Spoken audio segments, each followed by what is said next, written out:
Okay, let's see if we're back now. I'll try not to clicky fingers McGee anything. Hello, anybody there? I see one person with a like already. Can you hear me?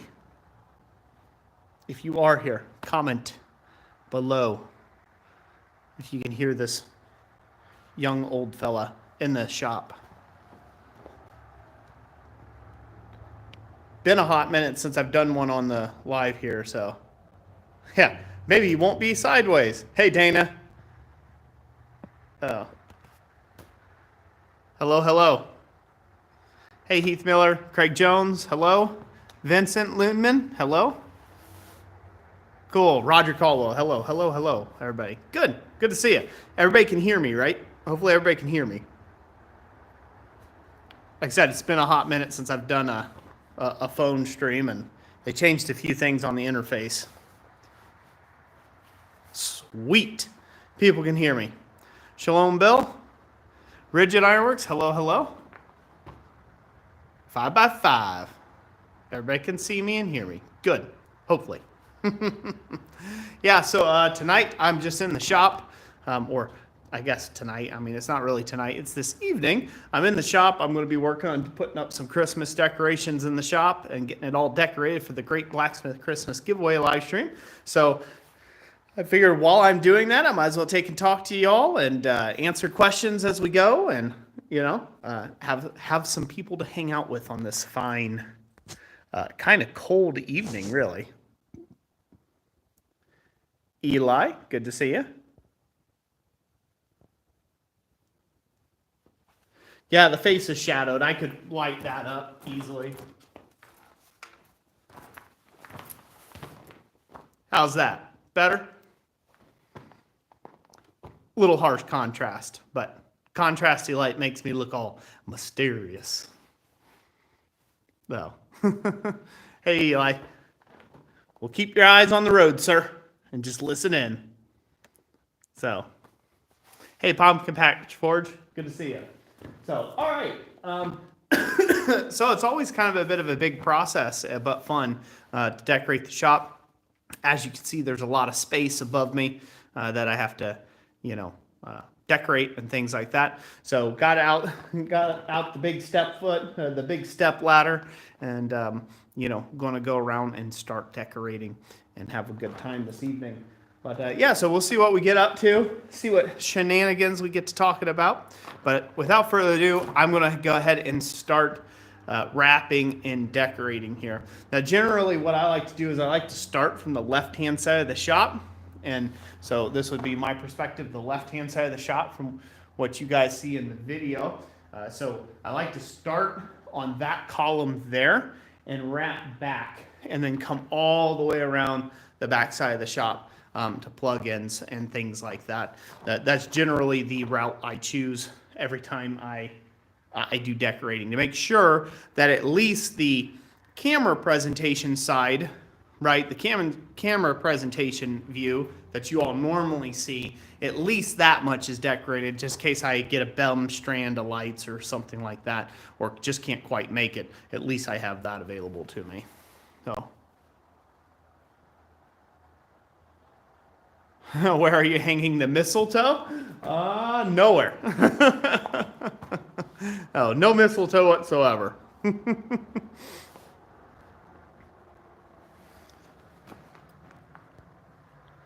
I'd like to find some real mistletoe. It's not something I find out in nature.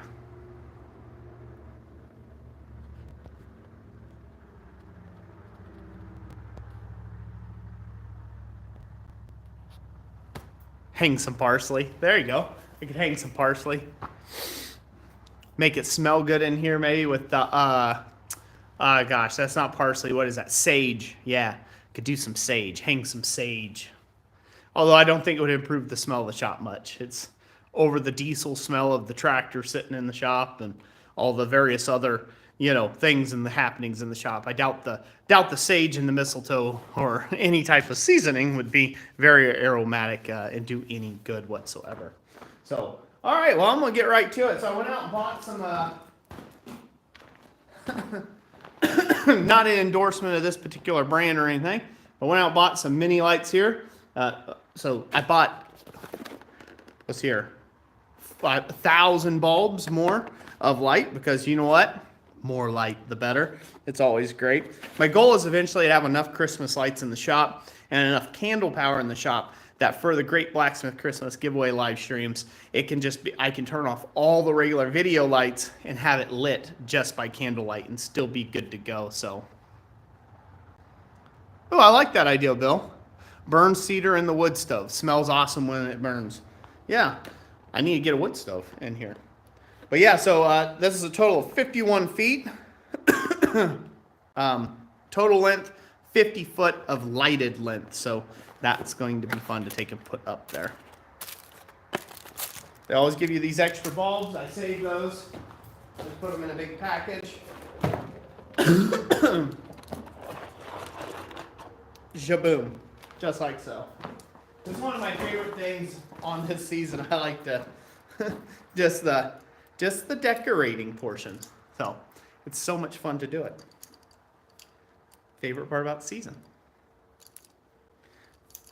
But we ought to be able to get some insane wrapping. So I like starting at the top. So I go way up out of camera frame. So I'll start way up at the top, and I'll start kind of doing a zigzag cross pattern down the actual column, and then come across the beam. So we're gonna start there. I'm gonna go move over there and get on there. Okay, set this ladder up.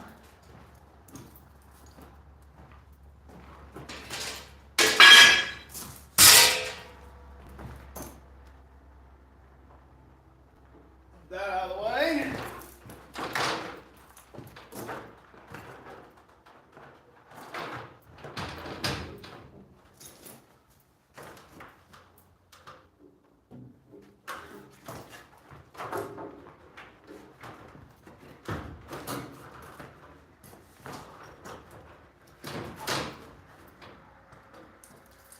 Go.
Alrighty.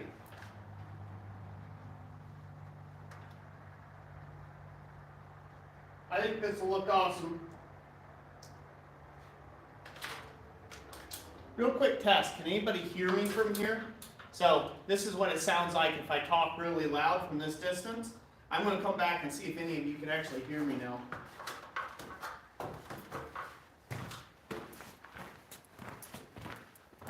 Were you able to hear me? Yes or no from all the way at that distance? So I could talk while I'm going after it.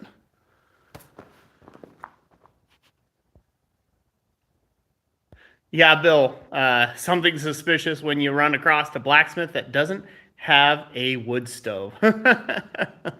Well, wood stove, I'm afraid, won't do me much good in here. It's not insulated and pretty bad.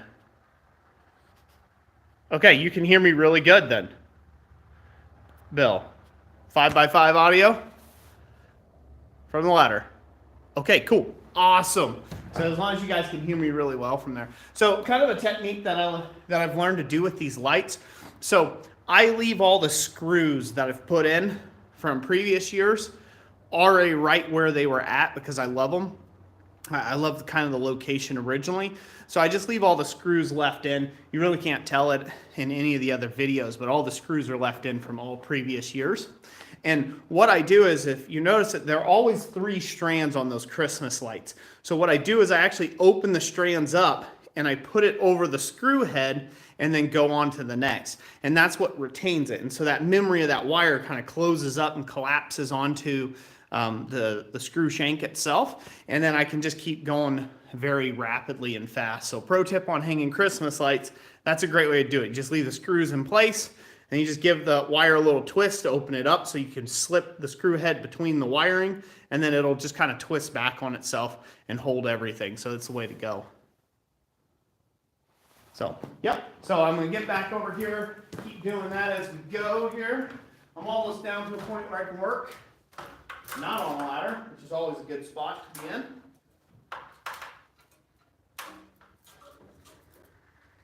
One of the harder things with this is deciding when to do what. So like, I gotta move this over now.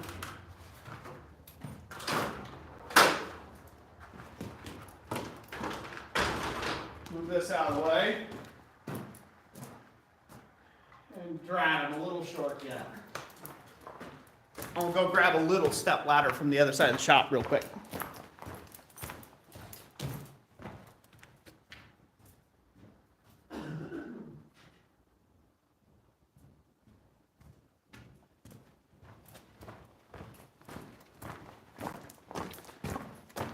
Bing! Can't beat the little step stool.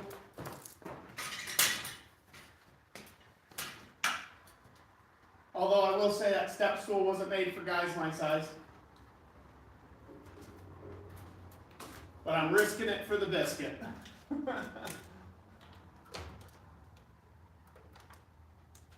Yes, I just give that a little twist and open and come right back around.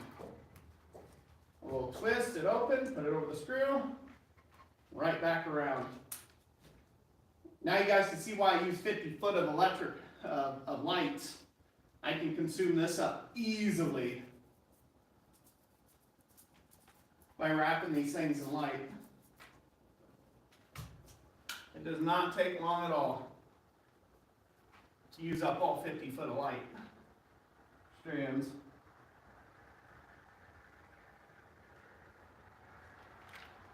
Go.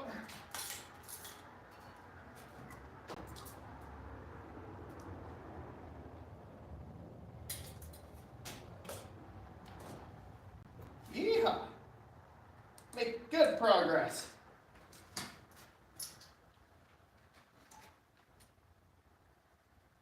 Back around. Gives all the impression of the whole pole being wrapped with lighting, but with none of the fuss of trying to fix these things through, slip that wire through there.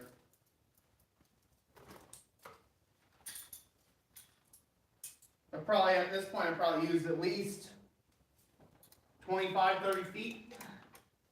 Probably at least 30 foot of the cord to get to this point.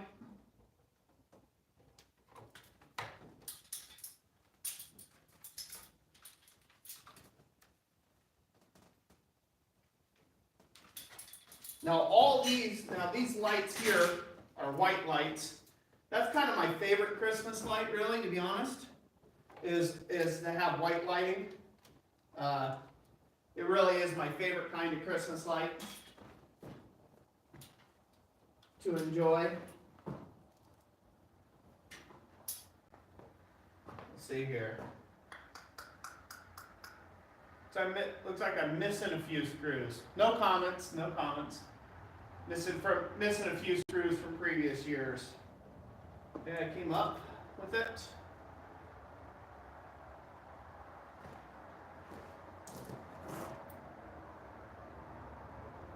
There should be a lot more down there. Huh. Well, I have to go grab a couple screws then. Add some. That's the way it works. Before I do that, I am going to talk to some peeps.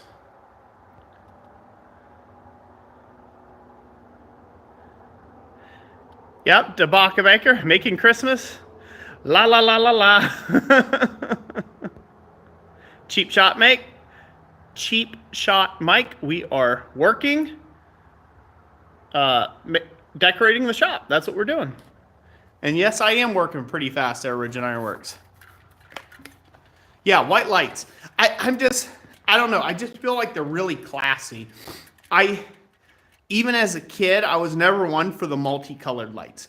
I like crimson red lights, and I really, really love white lights. That's soft. You can't beat the incandescents. These are incandescent bulbs. I know it's old school, but you just can't, like LED just does not. LED just doesn't have that same richness to it. It's just too white, you know what I mean, for LED lights. So I really like the incandescent lights myself. Really like the incandescents. I think what it is it's from my childhood, you know? Like,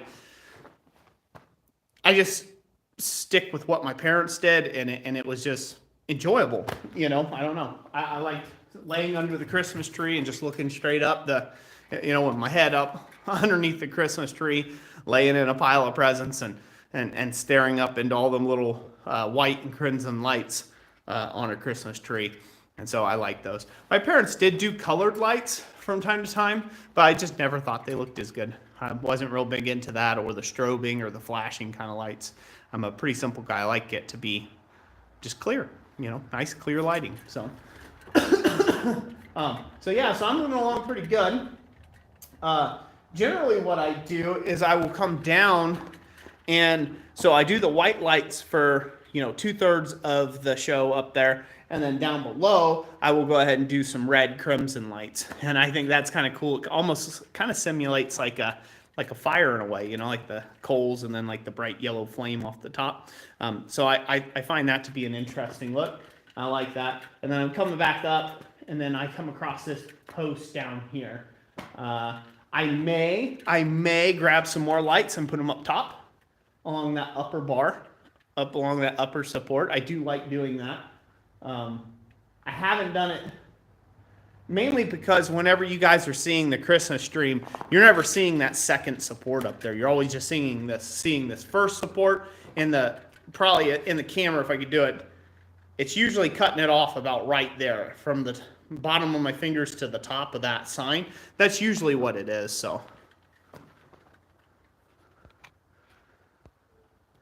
Alabama, crimson red. Yeah, you're right, Roger. LED is just too sharp of a light. Yep.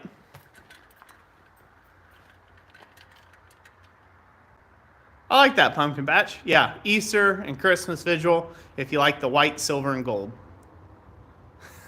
Tobacco maker. Slaughter of the innocents. No.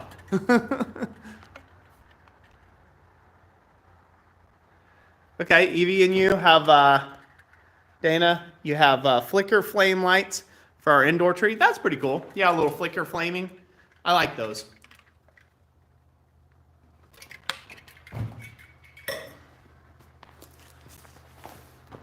I do like hanging greenery too. I think it adds a little bit extra richness to it, like the fake evergreen bows.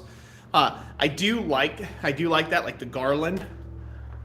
Only problem with it is it's actually plastic and pretty flammable. So, I mean, sometimes I just take my chances with it. It's not a big deal. It's not like a ton of sparks or flames go near that wall anyhow.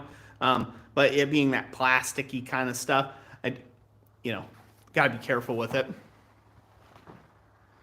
But, there's another option for that. They make these like cluster lights, and you guys will see those in a second. You'll see like the little cluster lights. They're like little clusters of 3 as they go down, and that's a good stand-in for the garland. But I do like adding some of that natural wood element, to get some of those evergreen kind of colors in the shop to kind of tie in Christmas tree kind of thought process of things. So I do like that quite a bit. So, but we I need to go grab some screws real quick so I can continue to put that on there. So I can finish off this last little part. Looks like I lost a few screws along the way. Back in a second, guys.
Okay, I'm back. Really entertaining stream, right?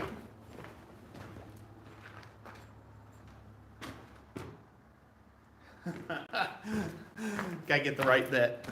These are one of those little star bits.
Alrighty, can't find a bit, so I will just have to rob some screws from somewhere else.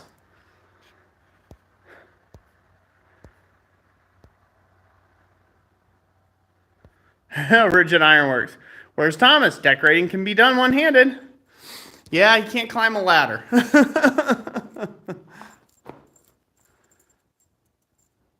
Yeah, Roger Caldwell. Yeah, he's out of the shop today. He's out, he's babysitting the boys.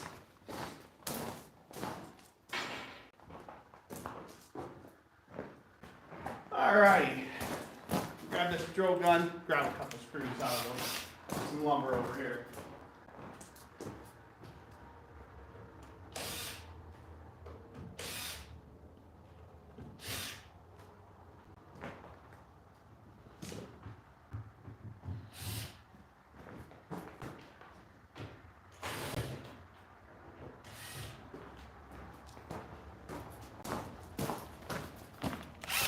All right, got enough for my purpose.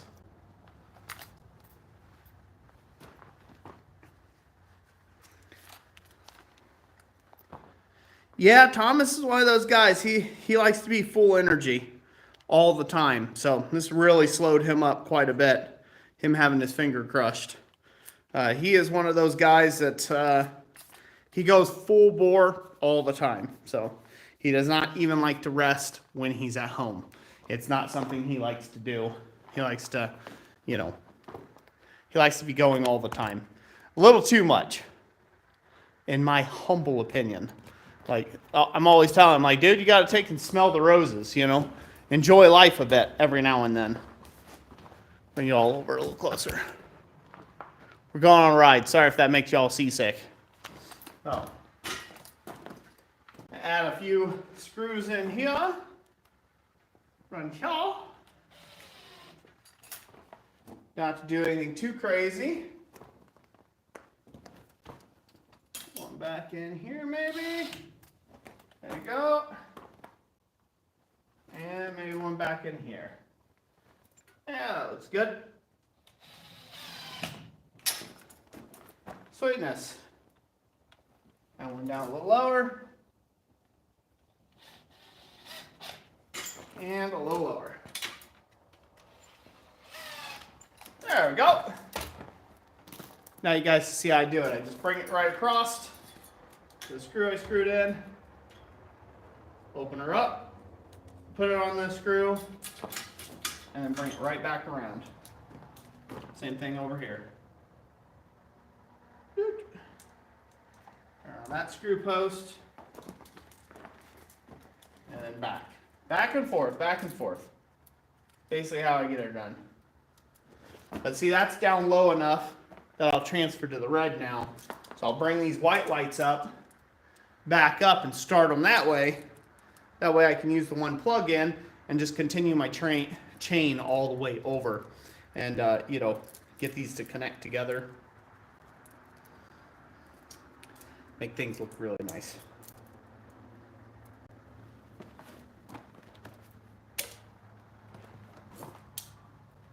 All right.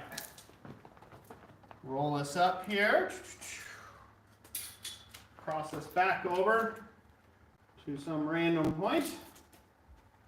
Make a few less bends in it.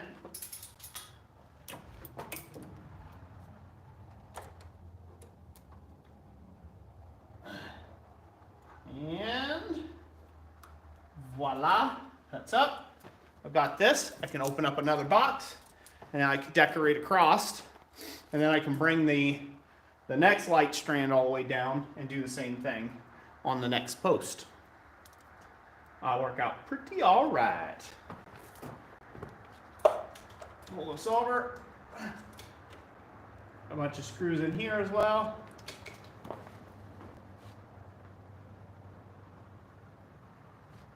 Yeah, that'll work good. Looks like we got 25 people here and 16 likes. Thank you, everybody, for joining me.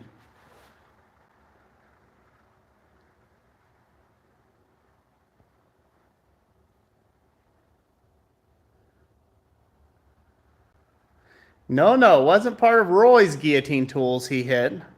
Oh, he hit his finger. Eli hit his finger on an 8-pound with an 8-pound sledge at Troy's house. So, yep, they were striking, and Thomas ended up putting his finger in the way far too soon. And while Eli was still coming down for another hit, and got him. So that split-second decision, yeah, creates some pain, some issues there, for sure, for sure. Never any fun to, you know, have that happen to you. You know, definitely.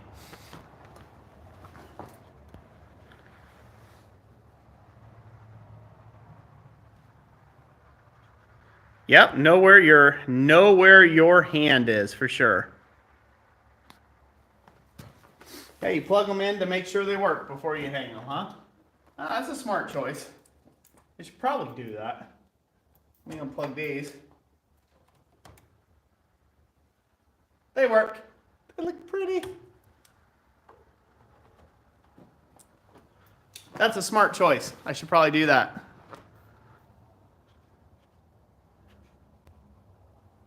Yeah, the X-ray on his finger is pretty crazy. Pretty crazy indeed. That was a rough go, for sure. So let me move you all out here a little bit. Doo, doo, doo. Hey, sorry, you guys going for a ride again. There we are. I'm gonna look what else I have in lights here. I think I've been doing the garland behind here. I've been doing the garland, so I'm gonna do the garland as well. Adam Korkach. What you're watching is I am preparing for my Great Blacksmith Christmas giveaway live stream. So this is just a hangout stream, answering Q&As, talking with everybody who watches the channel, and you know, stuff like that. If you want to watch forging, there's over 2,000 videos on the channel that you can delve right into, from everything from very simple basic beginner things to very advanced smithing techniques. So you are more than welcome to check those out. But during the Great Blacksmith Christmas giveaway live stream, we'll be giving away a bunch of great tools, forging tools and equipment, and there will also be some smithing in that stream. But that will be on December 20th.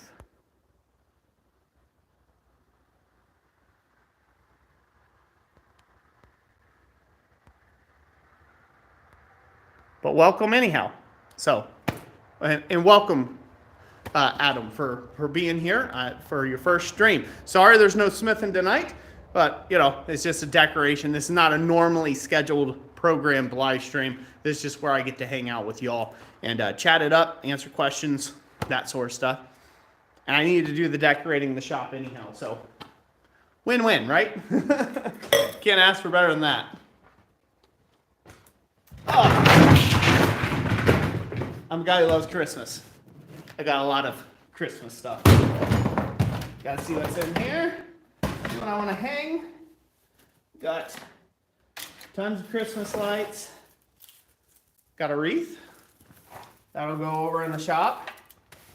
Go elsewhere.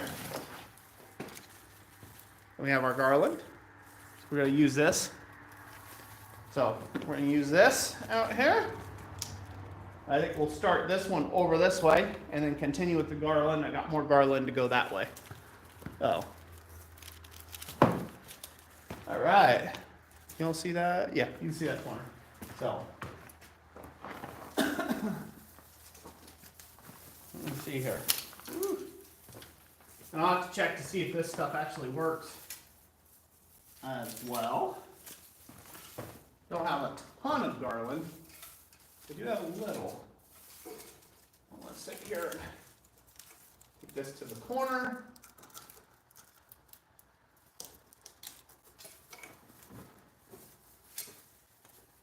And then wrap one of these things around. So the garland actually has a, I think I'm calling that right. Is that the right term for it? Garland? I believe it's garland.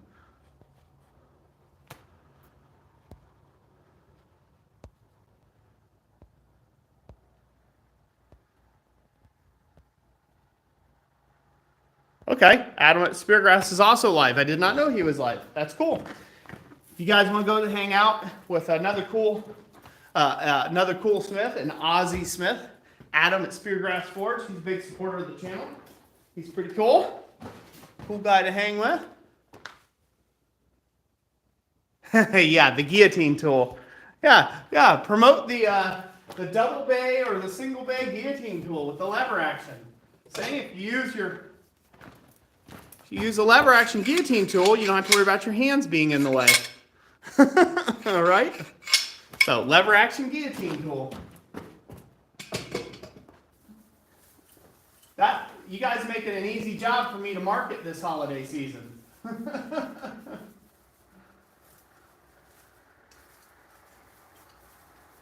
right.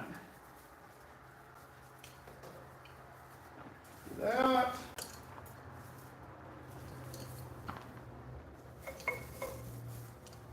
Good.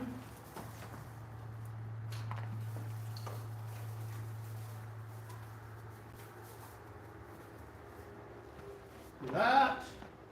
Keep moving. Sorry, y'all. I'll try to keep up the chat while I'm doing.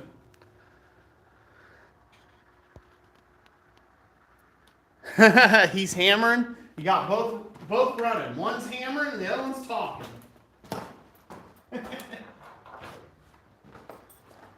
Well, I've been known to yammer and yammer and yammer on, so it's one of my admirable qualities.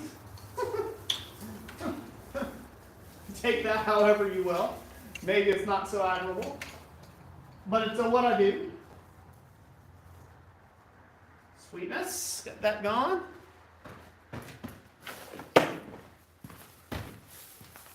See, it's looking festive, looking so festive already.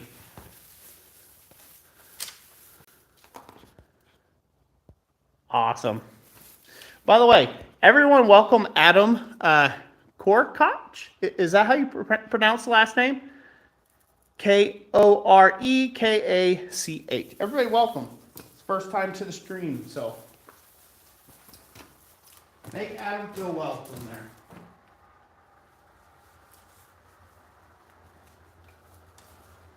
And I completely ran that the wrong direction. Oh, Roy, what in the world did you do? Yep. It needs to go in for end.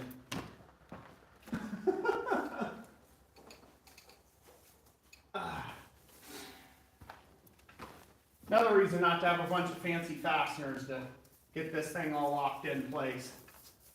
Makes it easier for you to flip it around when you're a dum-dum like me. Oi!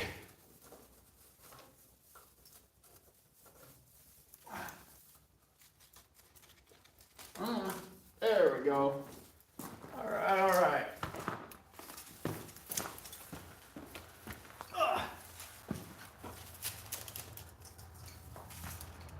And I should probably plug this in and to make sure she works too, huh? I just said I was going to do that, so let's give this one a little tester, a little testeroonie. Yep, she works. All I need to know. All right. We'll go this way. Voila. And back this way.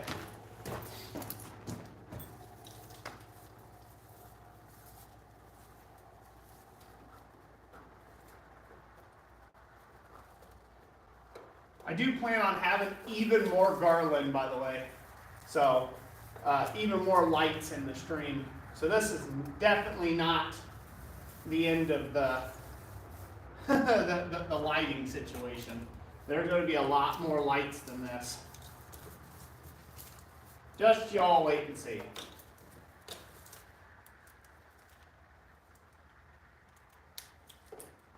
Sweet. All right, come answer some questions. Does anybody have any smithing questions while I'm answering questions?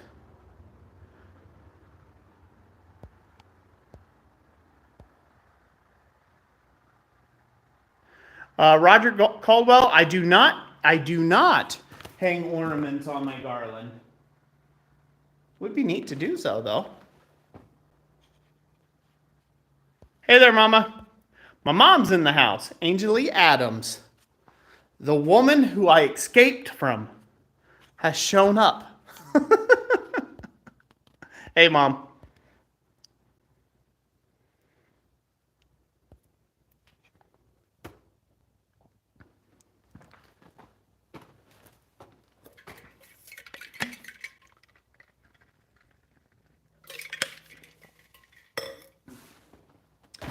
Boy, hoity, I don't feel like I've gotten a whole heck of a lot done for 38 minutes I've been live. Too much jawing on my part, I guess. Jawing too much.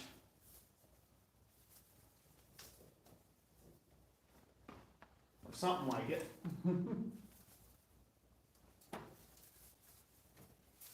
Throw this on here.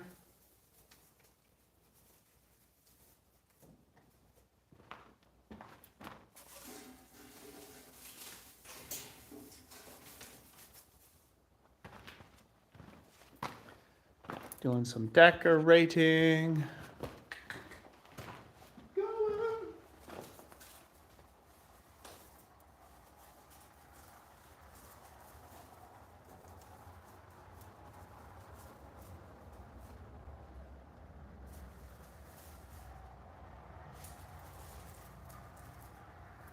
Nice, something like that.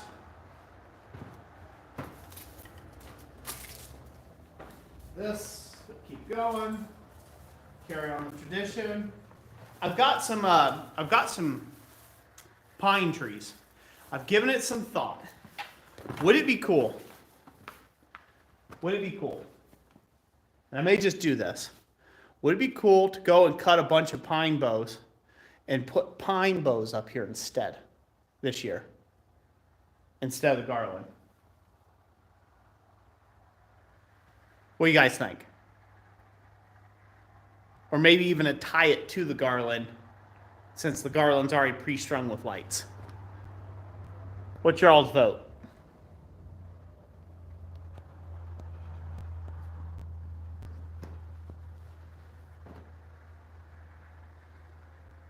Yeah, tobacco maker. Yeah, you suggested the pine boughs, and that sounded like a great idea. And as I was looking at it, it would look really cool, like as I'm seeing it now, to have them kind of originate, you know what I mean? From like this center from the treadle hammer kit, and have them kind of like layered where they go that way and layered to where they go that way. Wouldn't that be sick? Do it! Yeah, and weave a wreath. That would be sick. I like that idea too.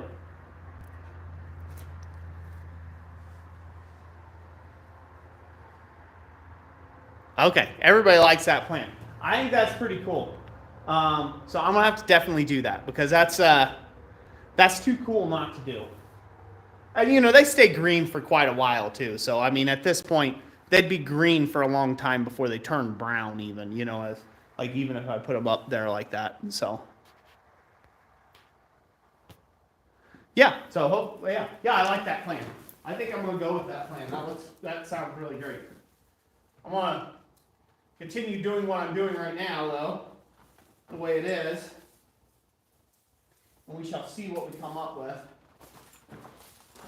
Plug this in again. Oh, we're a tester. Uh-oh. That's a dead string of garland there. The rest of it comes up light. Huh. Let's see here. Do I have any more? I do not. Okay, but I do have lights, so I might just...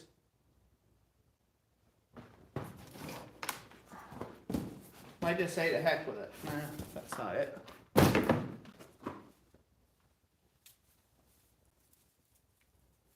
Well, that's a bummer. Oh, wait a second. Here we go. Looks like it's missing a bulb. That could be the problem. Could be the problem. It's missing a bulb. Let's try that, eh? Start there first. See if we can change our stars here. Alright, got that plugged in. Yeah, where we go? There's TV. Haha! I am a master electrician. Just joking. Just joking. Bring you guys over some more. Whoop. Going on a little trip. Going on a little trip. Bam.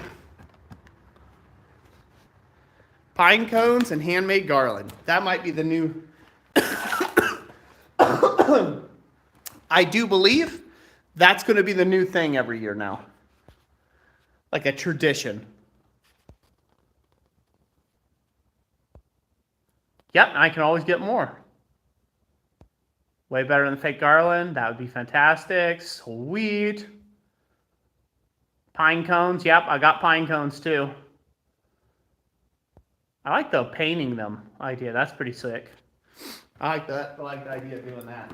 So, well, for temporarily, what I'll probably do is I'll probably leave this garland up. And then I'll take it, I'll use this garland and kind of attach my pine boughs to it to add that extra. That's what I'm thinking right now. I may not do that. I may actually just hang them, put it up, make it look really sick, and then weave a light stream through it instead. Might end up opting for that. It just depends on how it looks, right? Just depends on what the optics are like on it. How awesome it looks. Or not. Because I'm really into this, like, I want stuff to look really cool. You know? And I'm really into, like, the richness, if you will.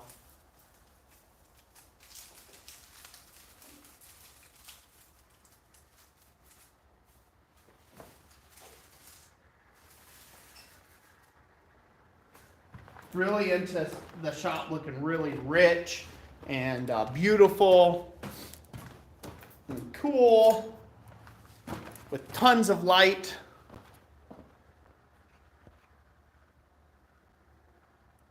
Yeah, here comes Santa Claus. Here comes Santa Claus. Right down Santa Claus Lane.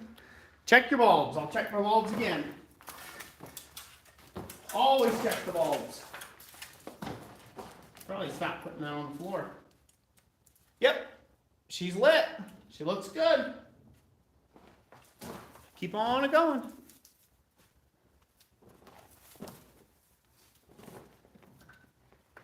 So I actually had this conversation with a client friend of mine, just not too long ago. He was kind of talking about how he really likes to, you know, have a lot of art, do a lot of cool stuff with his place, his house and stuff. And, you know, he's really into decorating big for all the holidays, Halloween, Thanksgiving, Christmas, you know, like all of the holidays, you know, the main ones anyhow. And so he really likes going all out for those things. And like I told him, you know, life is too short to live basic, right? To have, to not enjoy some of what you have. It's just way too short. And so I really love, you know, celebrating. I love feasts. I love things like that, the giving nature of the holiday season. However, you know, that's what we really should be thinking on. Not to stand on my soapbox or preach at you, not looking to do that, but you know, like that's what we should be looking out for as our fellow man. We should be doing it year round, but it's really tough to do that, right? We all have our own lives, and you know, sometimes those lives are pretty difficult. And so, you know, I'm again, right? Like it's hard to do that, but I do like this section of season because it kind of helps us kind of refocus in on what's really important. And you know, another way to think about it a bit more. I forget the nice, you know, the flowery word for it. One of the ways it's a little dark, maybe a little darker way of thinking about it, but it's just the truth, is if you are fortunate enough, and I do mean if you are fortunate enough and blessed to have 100 years to live, from the time you're born before you even know what a Christmas is, you are expiring those. You're losing Christmases as you go.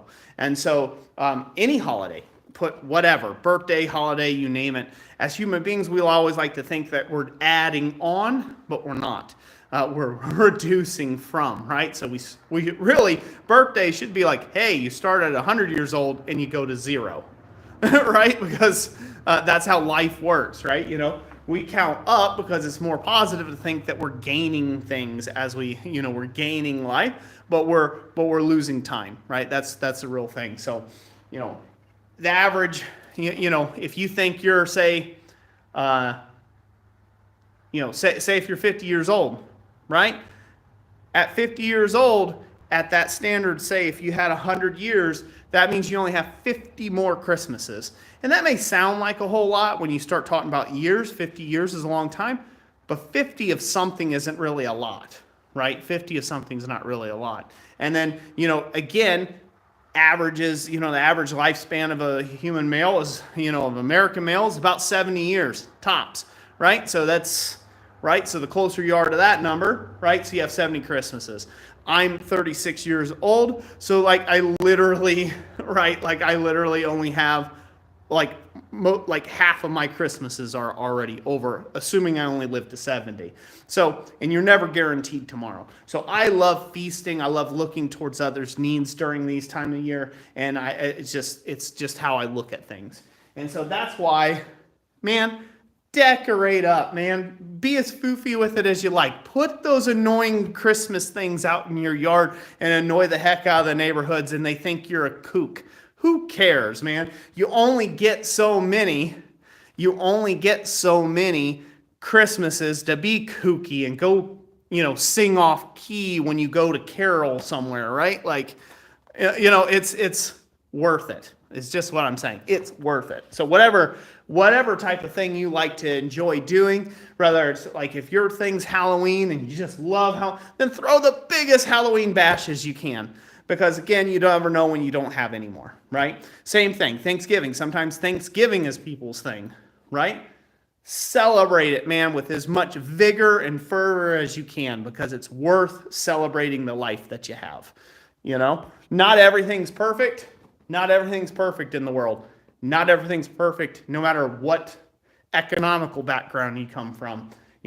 Rich and poor die alike. So celebrate it with vigor. That's my motto anyhow. And now I'll get off of, that's been Roy's soapbox moment with Roy. But yeah, just enjoy life, man. There's too many people who are all crumpled up and angry out there, and yet you're healthy and you have your health. You didn't wake up in a hospital bed. And even if you are in a hospital bed, you're still alive. You can still do something. You can still do something with yourself. Brighten a day. Chuck Miller, you're 61, just getting started. Heck yeah. Well, then just get started. 64, Roger Caldwell. Oh. yeah, Devaka Baker. Celebrate Thanksgiving with all the fake turkeys in your yard. Heck yeah. And a few turkey calls. Gobble, gobble, gobble. Gobble, gobble.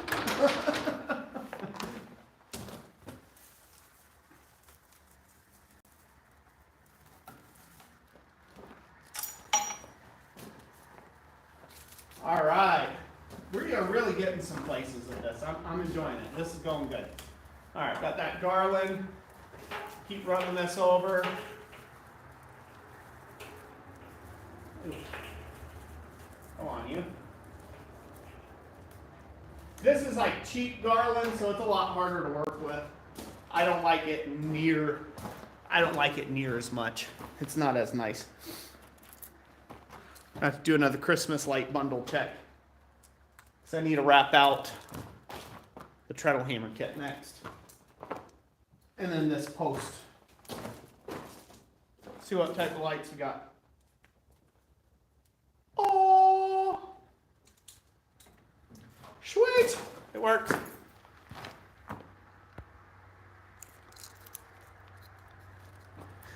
Hey there, Mr. Crawford. Howdy, howdy, howdy. Yes, Debaka Maker. Prayers for Frank Strock's family. Yes. Prayers indeed. Frank's a good guy. That's actually the easiest way. Tangled, I just make a ball. I found that's the easiest way, that they don't get all tangled together and jumbled up in the box. Because I have a bunch of these like balls. They stay separate from each other. If you make a little ball of them and throw it in there like a little knitting ball, that's perfect. It's exactly what you want. All right, where did I put that? There it is. It's a tangled wad of light. It is indeed. Please forgive the shakiness, guys. The shakiness.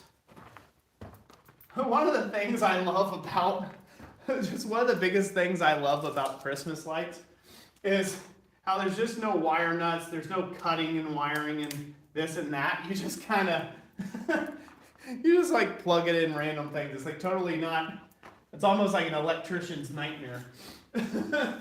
But it's amusing. It's amusing because it's like, oh, not sure that's safe. But it's great either way.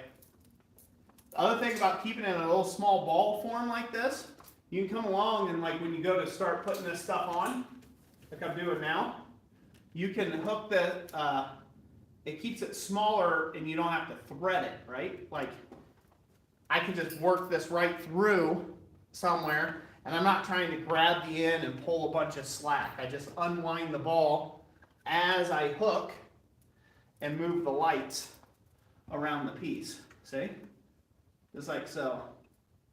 I'm giving you guys some decorating. From a guy who loves decorating for Christmas, I'm giving you guys some gold right now. Some true gold. I don't want to say I'm a master decorator, but for Christmas. But I ain't too shabby. I ain't too shabby. Oh, I let that ball go. And you guys will see what it'll be like to struggle for real. And now I got to pull up all this excess strap and pull it through. Again, it's just a lot easier if you don't have that to begin with. All right. Now this one's tricky because I got to drop down below the bracket. So I drop down a whole peg. Put it on.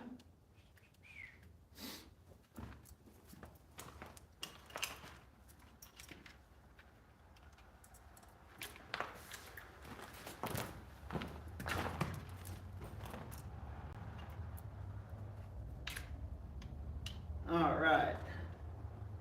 Come back through here. Shaboom. I don't think I have any more down through there. Nope.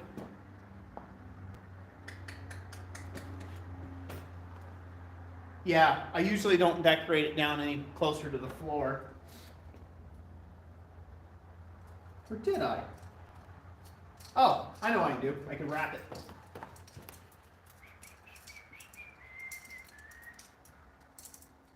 Now I can wrap the thing around. That's what I did before. I swear I kind of come up with a new thing every time. How I did it last season to this season. Well, when you change light strands too, right? It changes the dynamic.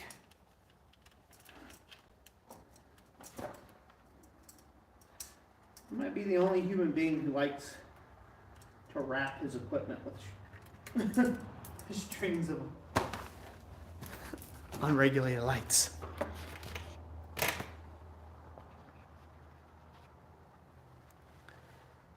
Yeah, that's right, Mr. Crawford.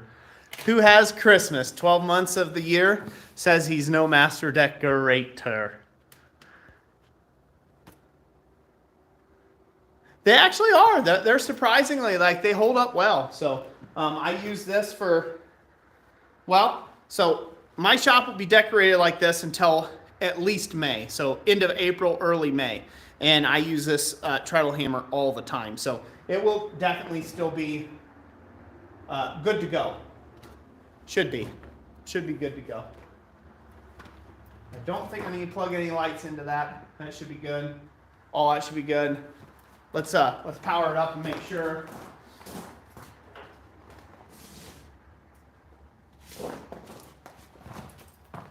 See how decorative that's looking? It's looking so nice. Looking so nice. Boom. Turn off this. Looking so nice. Coming together. Coming together.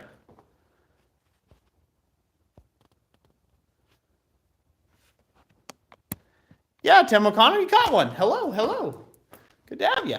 Good to have you. So we just got done doing the treadle hammer, making it look fancy.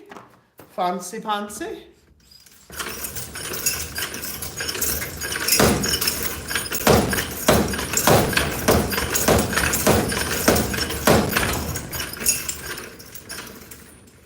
Works great. Works great. More lights. More lights. Definitely more lights. I gotta get that other 50-foot strand out now and wrap this beam. Yepperoonies.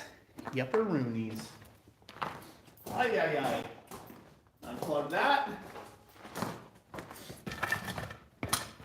Scoop this stuff out of the way.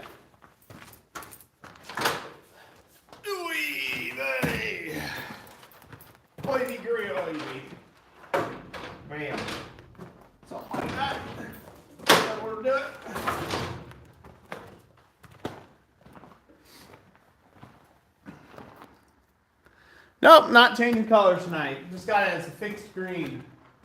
Do a color change. Let's go. Boop.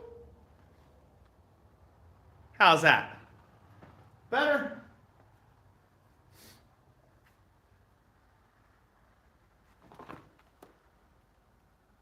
We'll let it change colors. Who knows what colors it'll come up into. I think it's mostly aquas and greens. That's neat.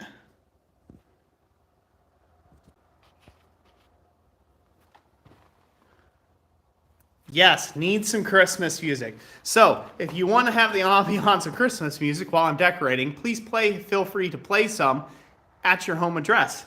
That's one of the most stupidest things about YouTube.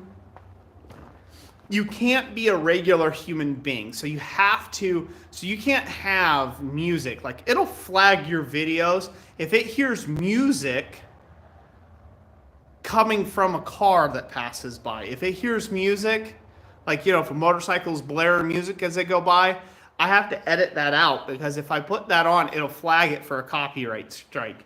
And so you can't even do stuff like Christmas music is everybody's music. It's not like, you know what I mean? Like, anybody who's singing Christmas music, putting their own spin on it, it's really not copyrightable, in my opinion, because it's a pretty weak trademark and copyright, since people have been singing songs and carols since long before you could even patent such a thing. So that sort of stuff I find is like ridiculous. So it's kind of annoying.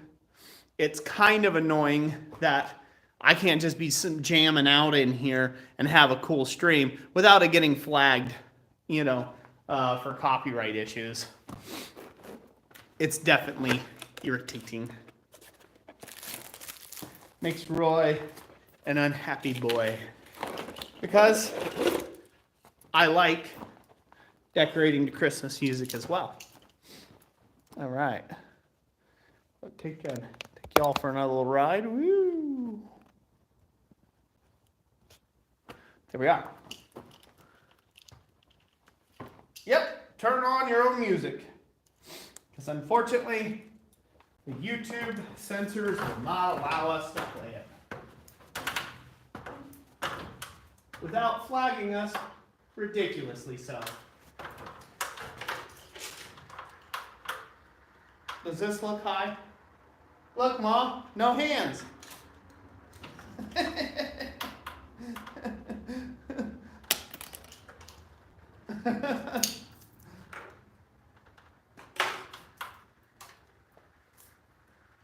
I kid. All right. Start from this side. Pull it straight over. Boom, and repeat. About as boring as can be. Watching a man string lights. It's kind of like NASCAR. You're kind of waiting for the car wreck, ain't you?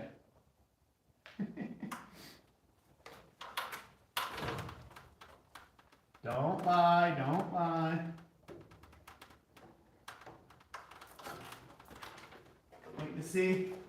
Waiting to see if the fat guy falls off the ladder.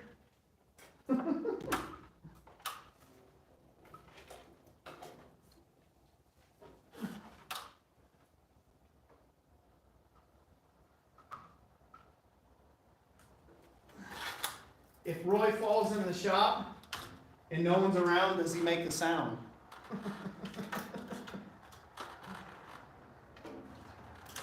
That is the true question. These are the questions of our lives.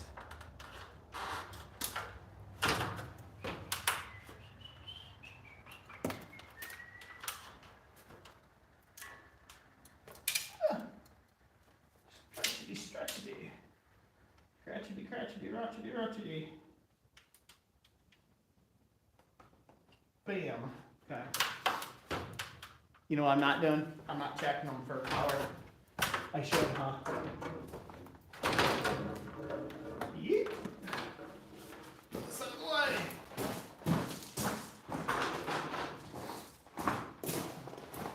New strand, we should check it. Ugh. We got light. Brand new strands, we shouldn't have problems with that. I don't think, anyhow. All right.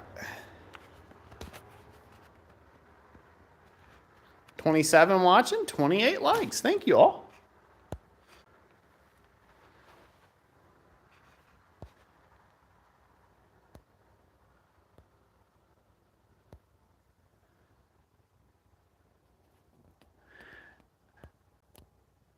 Mr. Crawford, I once hammered so much in rhythm I got a copyright strike. I wasn't even listening to music. Just because I was keeping up a certain tempo, we got a copyright strike. So, because somebody like claimed that it was theirs on some, I don't know, some techno music or something like that. So yes, you can get copyright strikes for hammering too well. That one was pretty amusing. I thought that was more funny than annoying. This out of the way. I feel like that one had way more screws in it.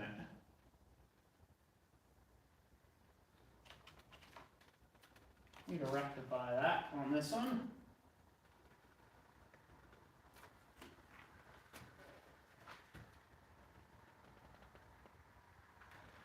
In fact, I know it had to have more screws in it. This is looking a little light.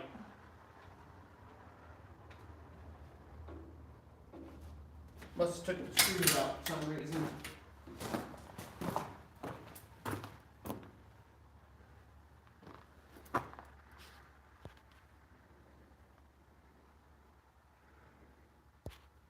Yeah, their algorithm's too tight for that.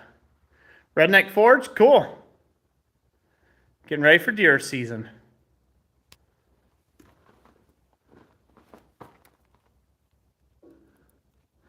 All right, I'll be back. I'm gonna go grab some more screws.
I didn't want to take and divvy into these type screws, but seems to be my only option. These are on a stripper, a strip clip for an automatic collated screw gun, but they work for this purpose as well. So I'm gonna go back up. We'll get these lights just a little tighter. Be a little nicer, a little tighter. For my liking.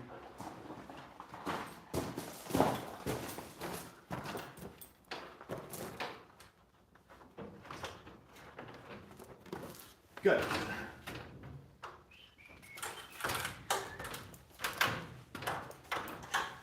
Gonna add an extra screw here and there. Boo, boo, boo.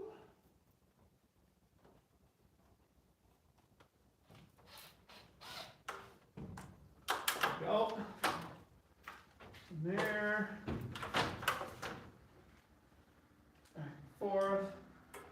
One here.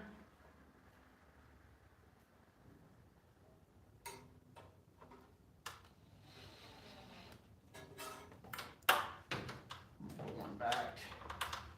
Boom, boom. Yes, it's looking good.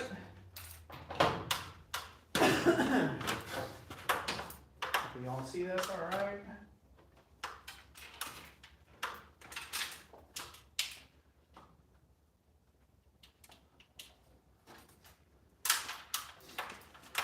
another pro tip. Do not do this while these things are live. If you do just happen to get a nick in one of these wires, she'll light up your life. Not in a good way.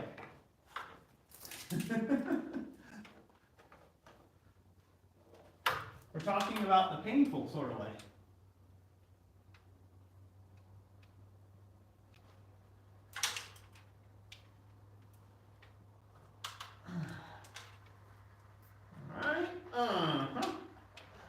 Alright, like that. Change a few things about.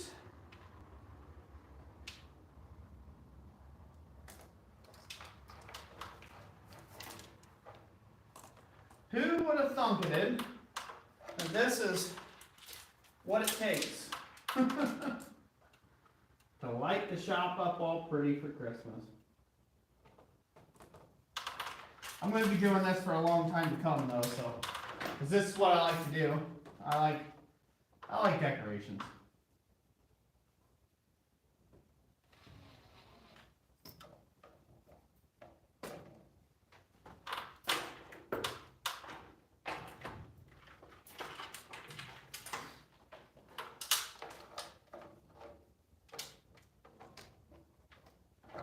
So I'll ask the question now, and when I come back down from the ladder, I'll look at all the replies. But what's everybody's plans for Thanksgiving? Are you staying home for the holiday? Are you going somewhere to be with loved ones? Hopefully feasting is a big part of your celebrations, and you're going to be doing a lot of that. Doing twice as much of that for me. In the spirit of Christmas joy and Thanksgiving.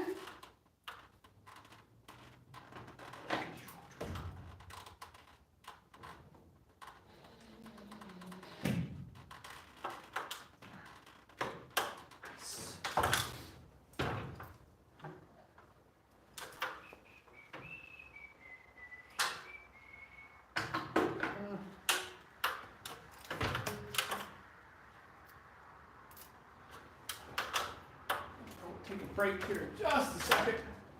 Do this last little bit here. Come read your comments.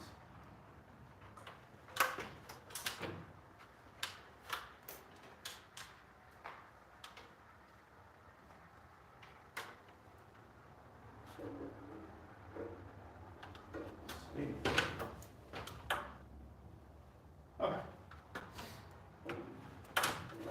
I think I can make that piece.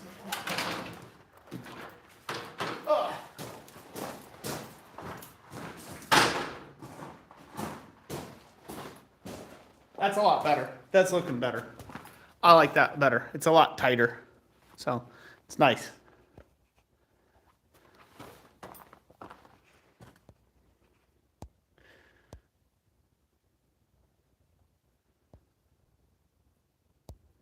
Hey, Tim O'Connor, lighting donation for the season. Thank you so much for that super chat. Awesome. Greatly appreciate it, brother.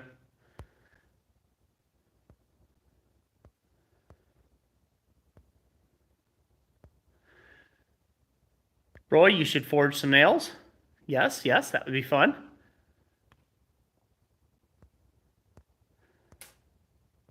Food. Having a new place to sleep. Well, that's always good. Lots of food. Heading to Macy's Day Parade, Robbo. That's cool. Never been. Woo! Excuse me. Let's see here. Lots of food from Dana. Tim O'Connor, quiet at home. Staying home from Redneck's Forge. Going to your mom's, Roger. Cool. Eastern Kentucky with family. Awesome, Eli. Ken Foster. Let's see here. Do I have any thoughts on Atlantic 33? I would say that it is a nice, tough steel. I think it's overpriced. It's a bit of an overpriced steel, to be honest. And it does not come in enough variation in size. So you can't get it in like really large size, and you kind of can't get it into like smaller sizes. Like there's like a very limited range of sizes from what I've been able to research and understand about it. So that's a little bit of a limiting factor for Atlantic 33. Or Flutagon, as some people would call it, or what it was originally called. So I don't, I mean, love or hate it. I mean, I like it. I think it's kind of simple. It's one of those kind of simple quenching things. You don't have to do too many crazy things. So I think it could be good for a blacksmith in certain circumstances. I would say it's not a very abrasion resistant steel. So it's not very hard, like hard in the fact of like it doesn't have a lot of abrasion resistance, but it's tough as a buzzard's beak. So I do like that. Centered Ironworks. I made the sign in the back. Yep, I made that sign. Very cool, Tabakamaker.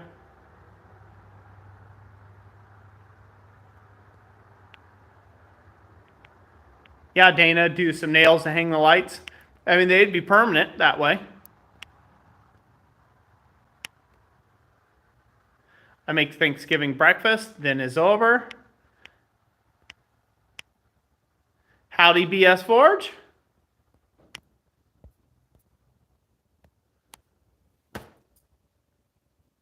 Hey, cool, Pumpkin Patch Forge. You'll be having a wild turkey for Thanksgiving. That's awesome. Yeah, we're gonna have it pretty low key here. So Jessica's dad moved up here this year, so we'll be having him for Thanksgiving over. My folks believe they're all going down to Jack. Hello. My folks are going down to Florida to be with my sister and her family for Thanksgiving. And so it'll be a pretty low-key affair for us as well. Lots of food, lots of good conversation though. So can't ask for better than that, in my opinion.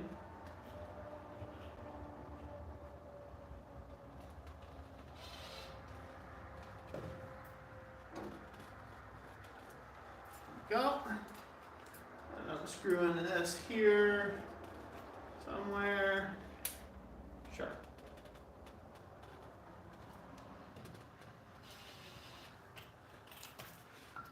Sweet.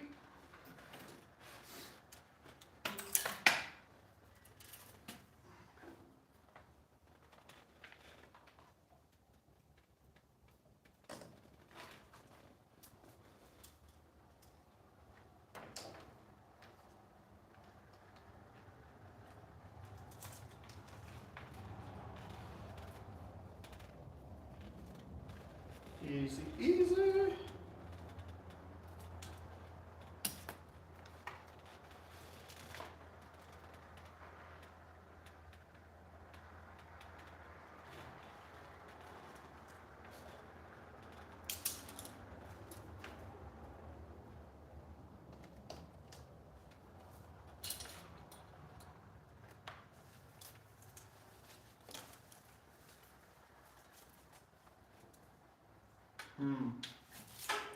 Move this thing out of the way.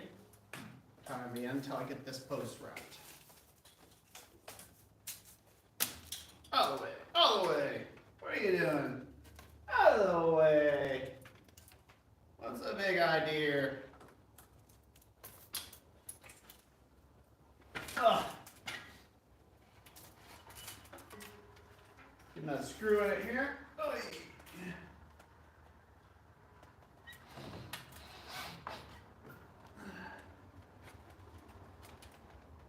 There to back, to there to back. Gonna unscrew it over here.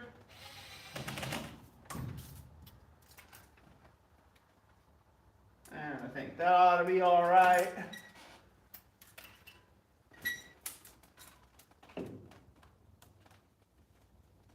Come on now. Oh.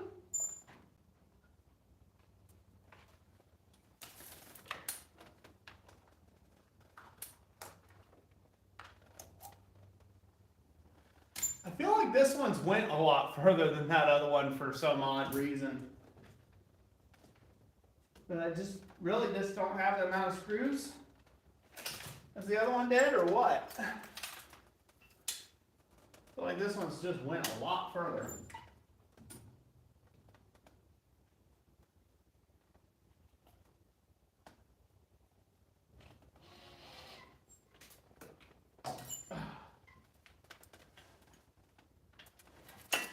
Maybe it has. We shall see.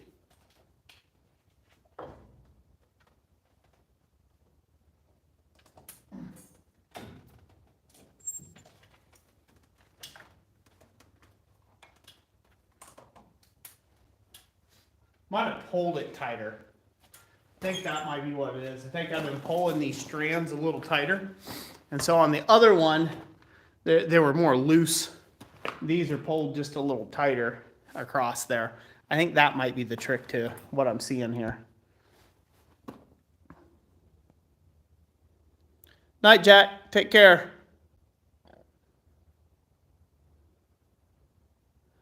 Good night, Mom. Take care.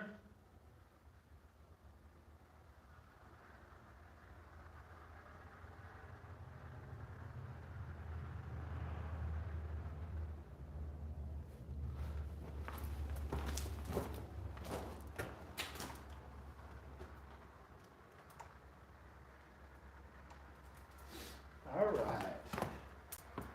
Yeah, it has to be what it is. I pulled this stuff a little taunter. I pulled it a little more on the taunt side of things. And that's the difference. Almost guarantee it. I left this other one a lot looser.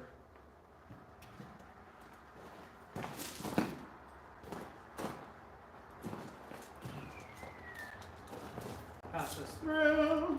You all see this okay? Yeah, you can see it all right.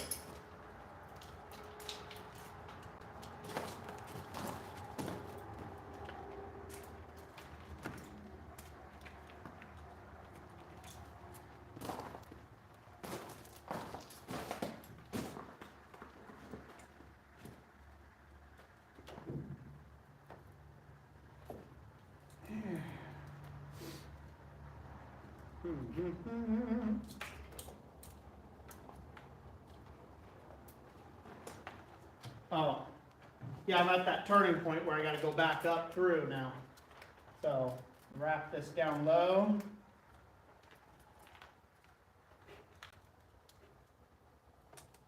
Like so.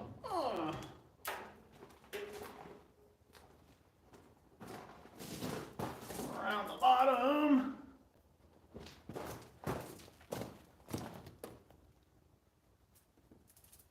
And bring it back up through. Is the top.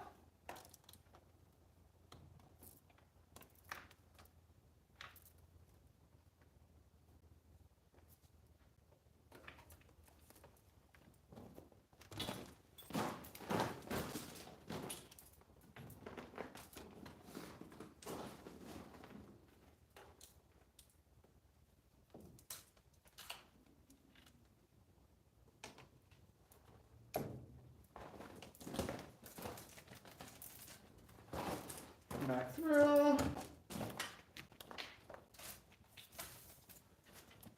It's probably the trickiest part about doing this stuff.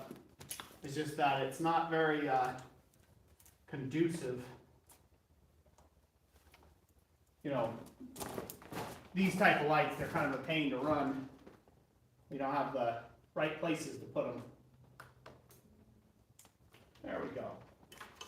Sweet! Now I can tie that back into whatever I need to. Can you continue that run right on? I'll put this back up there. So I will hang my garland.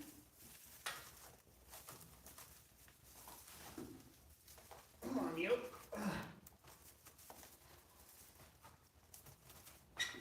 Yep.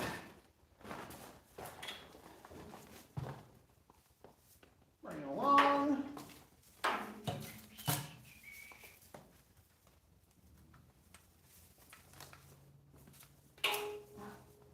And then last screw location. Something like that. Bada bing, bada boom. Looking good, I think. Looking good.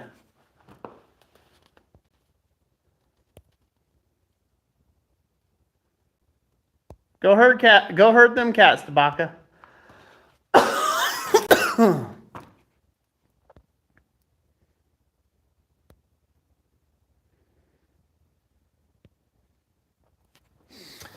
Roger Caldwell. Yes, I use it from time to time.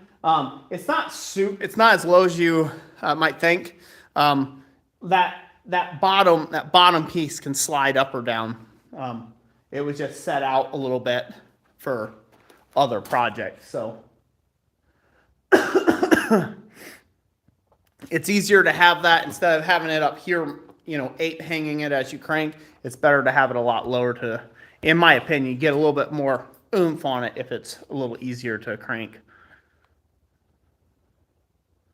FFC Rick, hello, hello.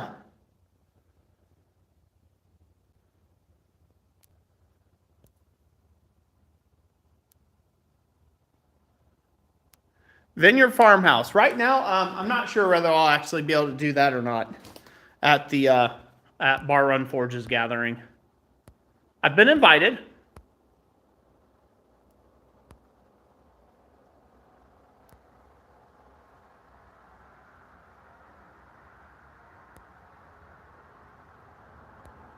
That's right, FFC Rick. FFC Rick. Yep. Always remember the reason for the season. Been a while for being here. Yep. Good to have you. Barn Cat Forge. Hello, hello. Yours is at eye level. That makes a good place to put it too as well. I mean, it might look a little low. Mine's, about chest level, I guess you would say. That just seemed to be the appropriate place to put it.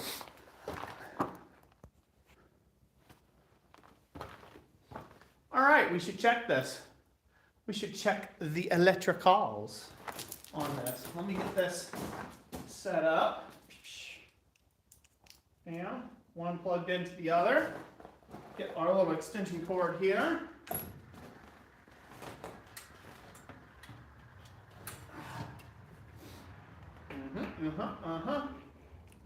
I like it. Very nice. Very nice. Let me move you all back. Move you all back so we can so we can set the scene. It's looking good. Hey, cool. Glad to have you on the Big Shop TV there, Eli. Bam. That's what we got so far. Looking pretty good, I think.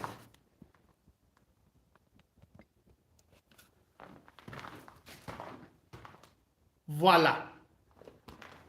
Now let's look what it looks like without lights. There. Do this. It's probably going to get really cruddy on the cell phones are terrible. So nice. So nice. I think it looks pretty awesome.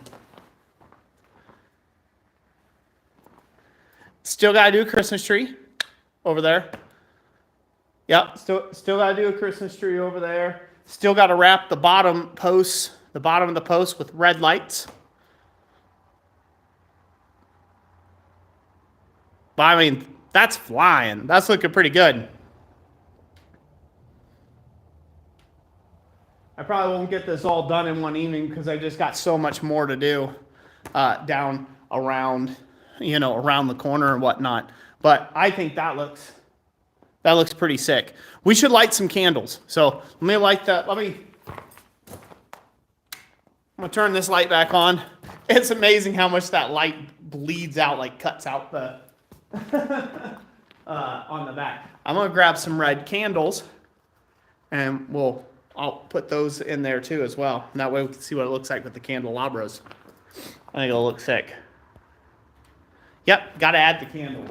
So let me go grab some of those red boogers. I'll be right back.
Alrighty, well, apparently I need to get some more of my more little red mini candles.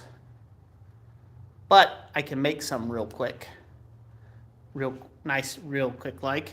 Just by cutting the tops off of these longer candles here. So, we shall do that.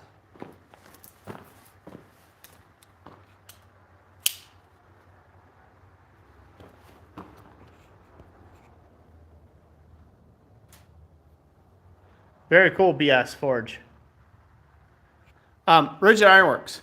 Did the barn have electricity, or did you run new wiring when you moved in? I don't remember. The barn actually had electricity when I got here. It just wasn't good electricity.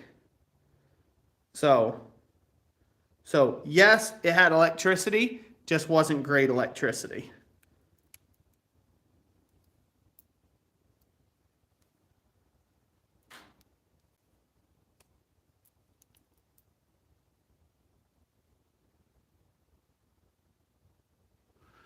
Secret to doing this so you can save the candle is pull a little bit of the wick as you go and then cut it from the bottom of the other candle.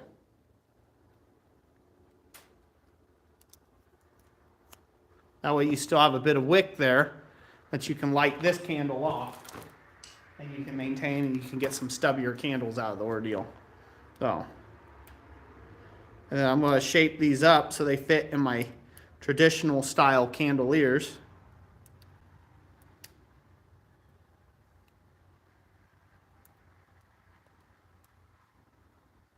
Start cutting the taper anyhow.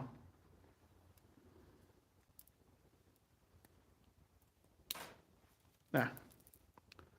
Cut a little taper on there. Hey, Thomas. Why Roy's shop burned down? Hey, don't jinx me like that. Don't jinx me like that. Jeez, folks. Friends like you. Who needs enemies? So here's another trick to it. So take this, you let this run, it'll thin out your wax and make it a little bit more where it fits inside that traditional candle cup a little bit easier. So I'll bring one of those around, bring one of these down for the lookings. So you guys see how that made. We made that on the channel. If you do it while it's still slightly hot, you can put that thing in there. And so when it gets lit, that'll look real nice.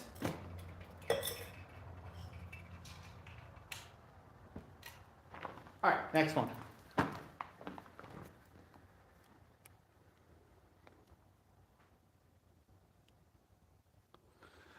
BS Forge. No, I've never made wood chisels. That's not something I enjoy a good tool, but I'm not a good source of a tool maker. So the type of tools that I would make that I make standalone is art. Like when I was making hammers, I made very expensive hammers and I made them as standalone art pieces. They weren't really for using per se, right? Like you just wouldn't want to use these things out in your shop or whatever. That's not really what I made them for. I made them specifically because there was something I could do with, there was some value add I could add to the aesthetic value of them. And that's why I made them in the first place. So never been one to really make a lot of tooling.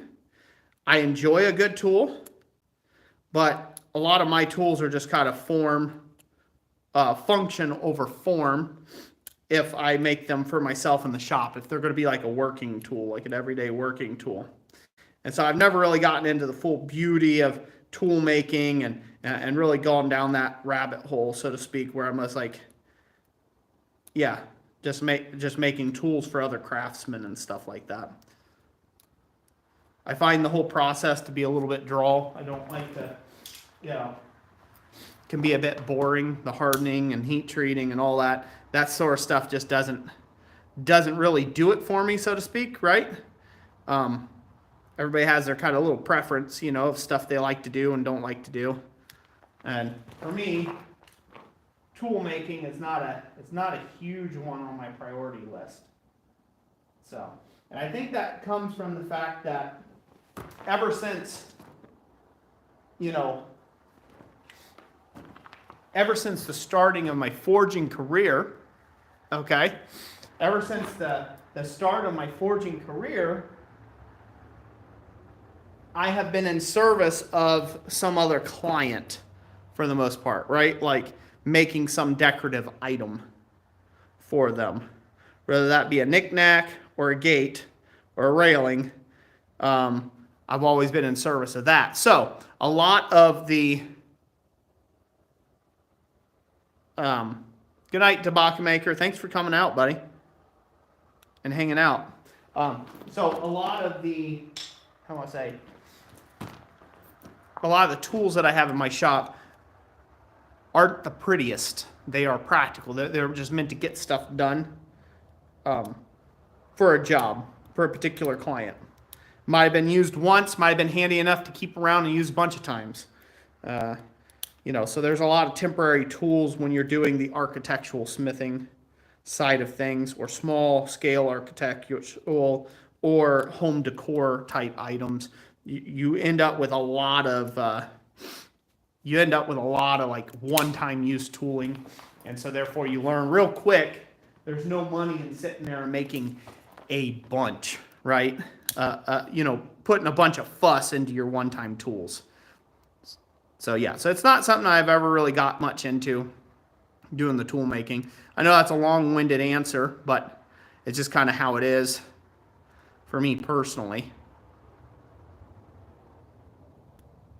I'm an admirer of really nice looking tools, so. But probably for me to make a tool, to make like a really nice chisel or something like that, like there's people who'll be able to do it for way cheaper than I ever could. Way cheaper than I ever could.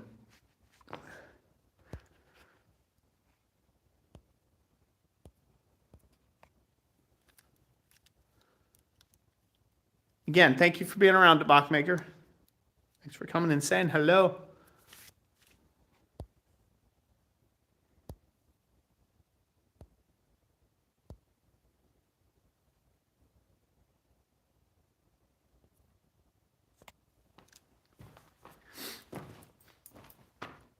Yeah, to get into tool making and to make it affordable, you have to really love it, right? Like that's one of those things. Like you have to love it, man. You got to be one of those guys that will love it in order to kind of go through the time it's going to take, right? It's going to take some significant, not no small sum of time for you to get good at making the tools fast enough that you can actually make a living from them, right? Like it's not a small sum of time either. It's a lot, right? There's a lot involved into making a really nice tool and making something marketable.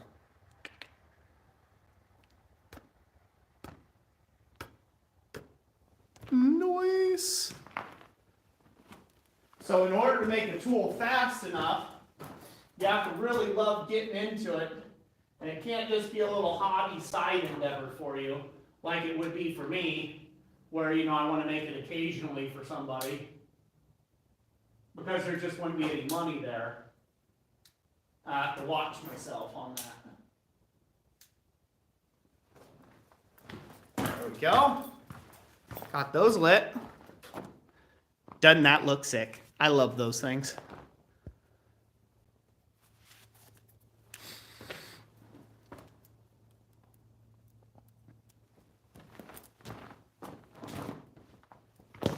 Yeah, so that's always the balance anytime you're making something for a living.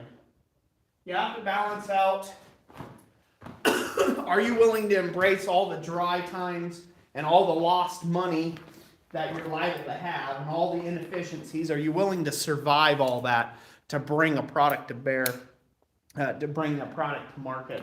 And that is something that someone has to answer for themselves. You know, it's not Not anything anybody could say, hey, oh no, just do it this way and it'll be great and you'll never regret it, because that's just not how things work.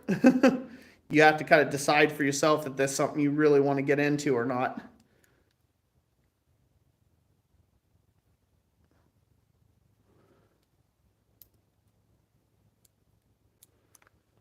But it does take considerable time. That's one thing I can tell you. It takes considerable time to get good enough at a tool. Scrolls, whatever you may apply your time at, it takes considerable amounts of time to get so good at these items that you can make a lot of money doing them. So, kind of like making hammers for a living, right?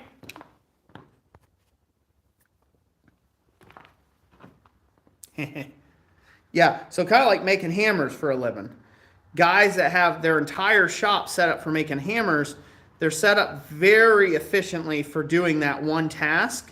If you look at Andrew Larson's shop, his shop's really set up great for doing what he sells the most of, the types of tools that he sells the most of.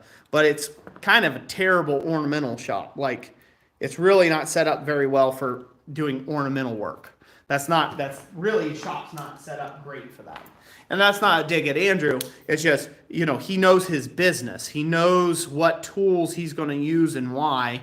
And he sets his whole shop up around his most popular selling items, right? Which is his hammers, for the most part. That's kind of his thing.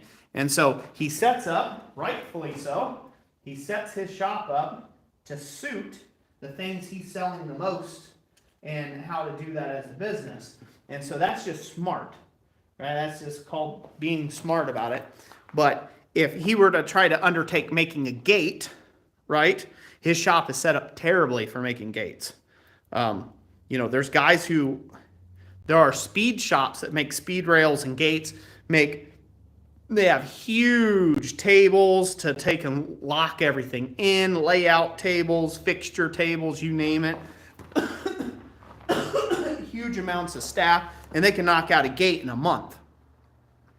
And no problemo, right? They can just really nail out a project that would take me 6 months to a year, and they can just knock it out in a month.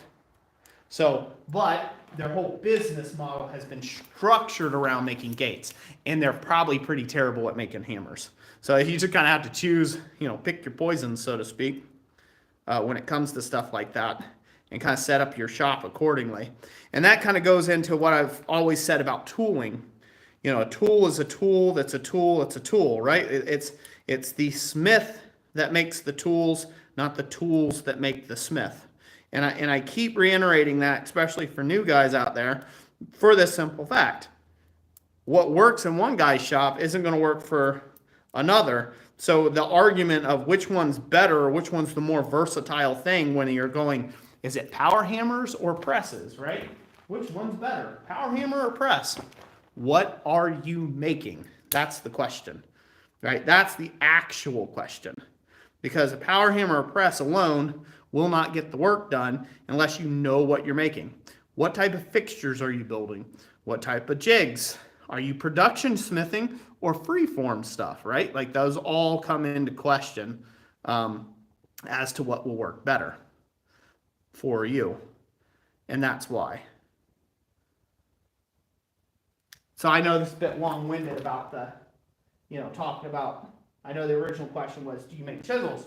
But it's a great question because it's something worthwhile to think about whenever somebody might have a question for you like that. Is, oh, do you make this particular item? They might be interested in. Sometimes it just doesn't suit your shop. And you have to kind of turn down work. And that happens, That's part of being a good business person. You have to know kind of your limits. If you don't know your limits, you'll take on jobs that you're not ready for. If you don't know your physical limits or, you don't know your personal limits or your shop's limits, you'll take on jobs that you were never really ready for in the first place, and then you'll be in trouble.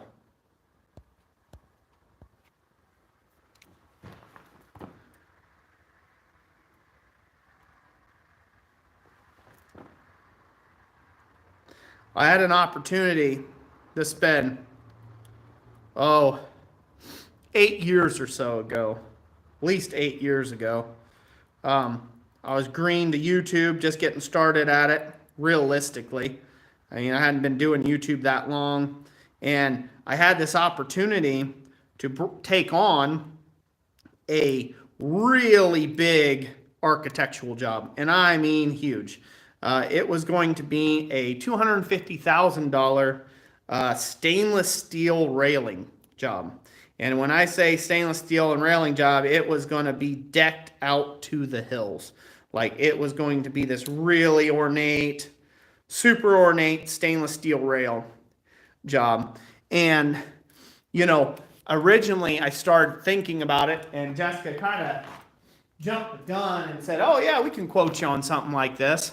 And just the rail section, just the mezzanine, just the balcony section alone I would have had to expand my shop at least 4 times of its size, because I was in a 12 by 20 shop. I would have had to expand my shop of dead air space by 4 times what that my current square footage would have held, and just to even fit the mezzanine inside the thing. And so, even though, it was kind of a quote and someone wanted a quote from me and all this other stuff, it was one of those deals where I was thinking about the money. I'm like, $250,000, man, that's life-changing income, especially when I was only making, $1,000, a month at that time. Being a blacksmith, it was kind of rough, slim pickings at that particular moment in time.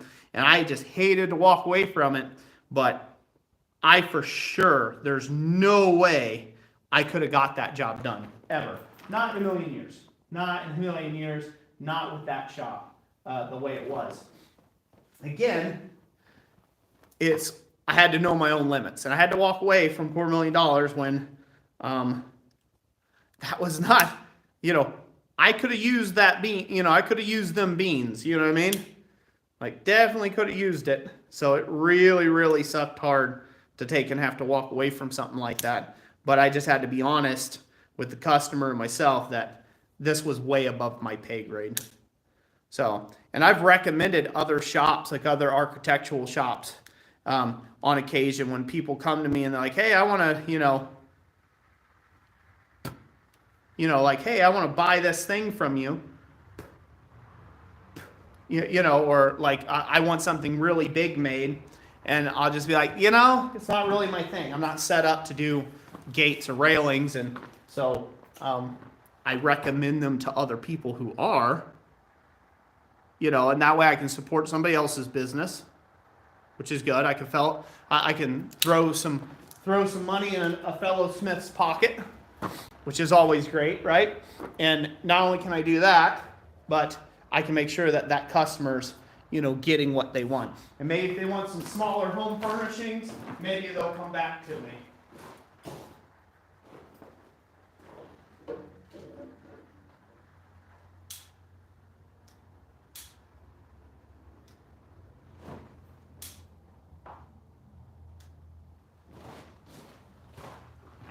Sweet. Now we're gonna look at it all lit up. It's gonna be nice.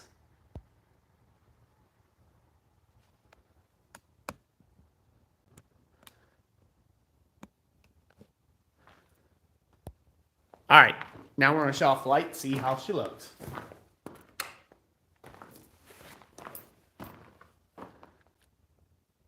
Boom, baby. That looks so nice. I need to move these in.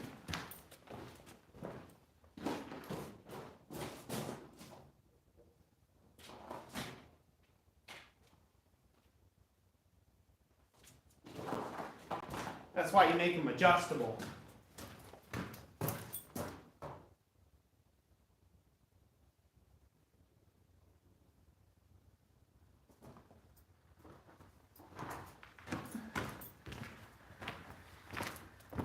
Can you guys see those better?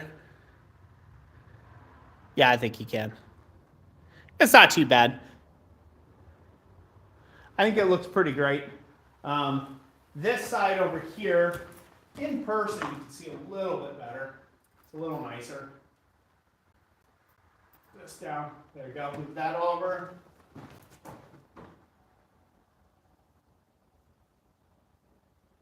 Swing that before it gets out of the way.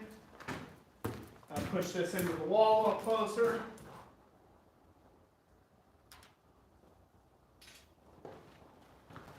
Now you all can see it. Oops.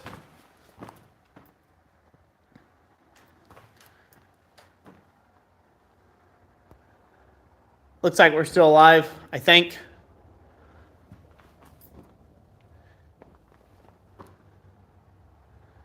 Yep, time for festive forging festivities. So again, the way the camera will normally look in the shop, like this, connect this, it'll look more like this in the shop.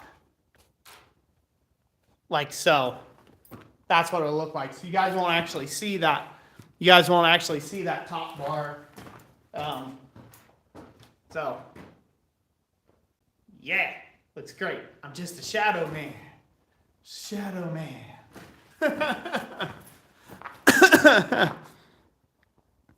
I think it looks pretty good. I think that looks pretty awesome. As you can tell, there's the one candelabra. Over there's the other one. Good night, Dana. Thank you for being here. Have a happy Thanksgiving. God bless you. Only the shadow knows. Yeah. So you can see that one hanging there. I'd like to do a whole candlelit forging evening because it just looks nice, you know, like right there, just have hot glowing steel, do something like this. This is terrible. I mean, at the end of the day, this is really terrible on, this is really terrible on camera sensors and stuff. They really don't like it. They get really grainy and stuff like that. They're generally not happy about it. So you can't even get that's not even enough light for that.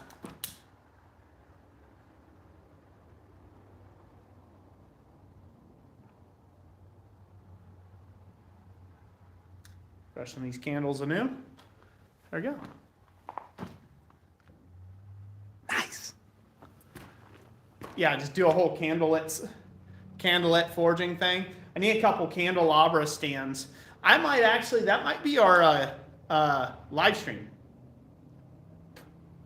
That actually might be the live stream on Christmas. I'm thinking about that. I like that idea of having a tri-legged stand, making a tri-legged candelabra stand.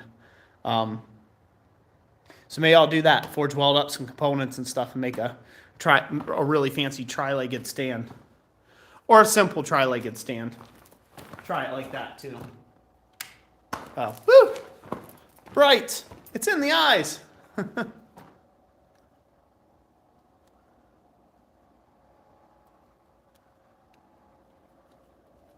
So one of the things you could do with like the professional cameras, one of the things we could do with the professional cameras is I can make it really bright in here, but then I can turn everything down on the camera. So I can actually limit the amount of light that's going to the sensor so it looks like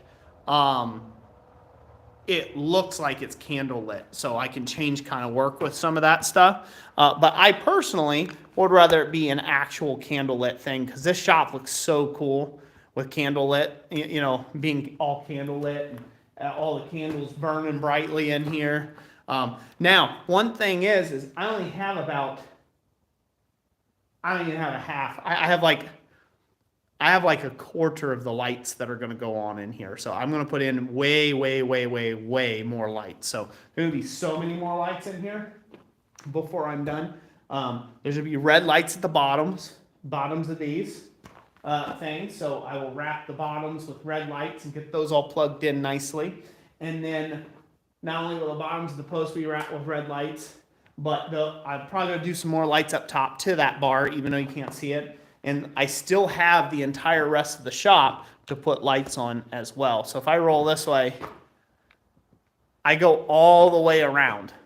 So from this post here, from this post over here in this side of the frame, all the way around to the post where you see this candelier here, up here, all that whole area around coming back will all be wrapped with lighting as well. So I think that kind of thing is going to make it magnifique. And I think I could probably get away with my light stands by turning them on and turning them to a little different Kelvin color. I think I can do that and get the same effect I'm after. Get the look we're after. So if I turn this back around, going on a ride, guys, ladies and gents, we'll turn that back around to where we're at, somewhere right in there. I'm going to turn on one of these lights, and I'm going to change the Kelvin color on it, change the white balance on it to be more sepia looking. So less blue, less white of a light, and more of a yellow jaundice color or candle color. So right now it's pretty white. I'm going to take it to candle power. And then I'm going to reduce the output to as low as that'll go.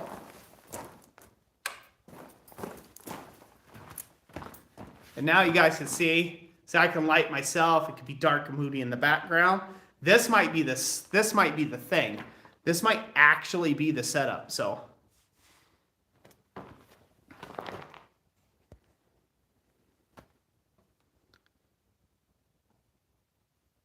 I do have a candle snuffer. So I forged one of those.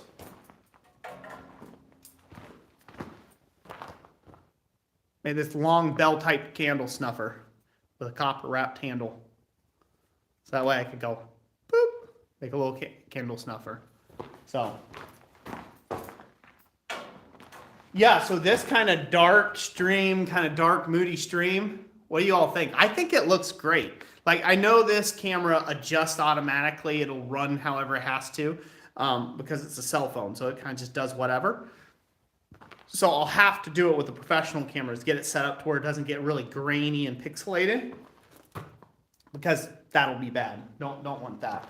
But if I took this and it's less harsh, if I ran it up, I take this light up higher. Take it way up high.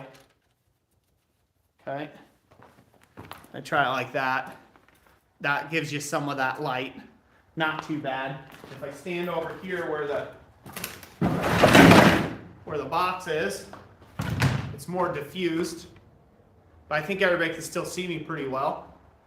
So then you have the glowing of the forge, and this will have light because this will be a fire going. And then, hot steel being brought to the anvil and being worked. That's more light that'll be coming off. And I can always I can infuse in some more light as well from another light stand.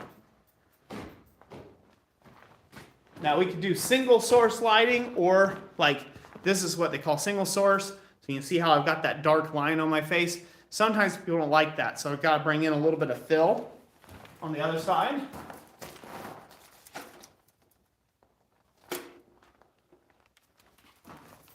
Let me put these batteries down.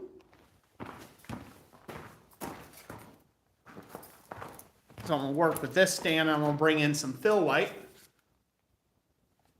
and do the same thing. Give it that candle lit thing, but I guess you could say it's kind of faking it. You see, that's a blue light, but if I crank that down, I change that light to orange, you see? So one way, it's blue. Gets really blue.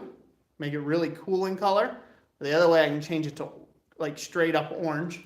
So do that, and then I'll bring it all the way down and power to just bring in a bit of fill light. So now if I bring that over,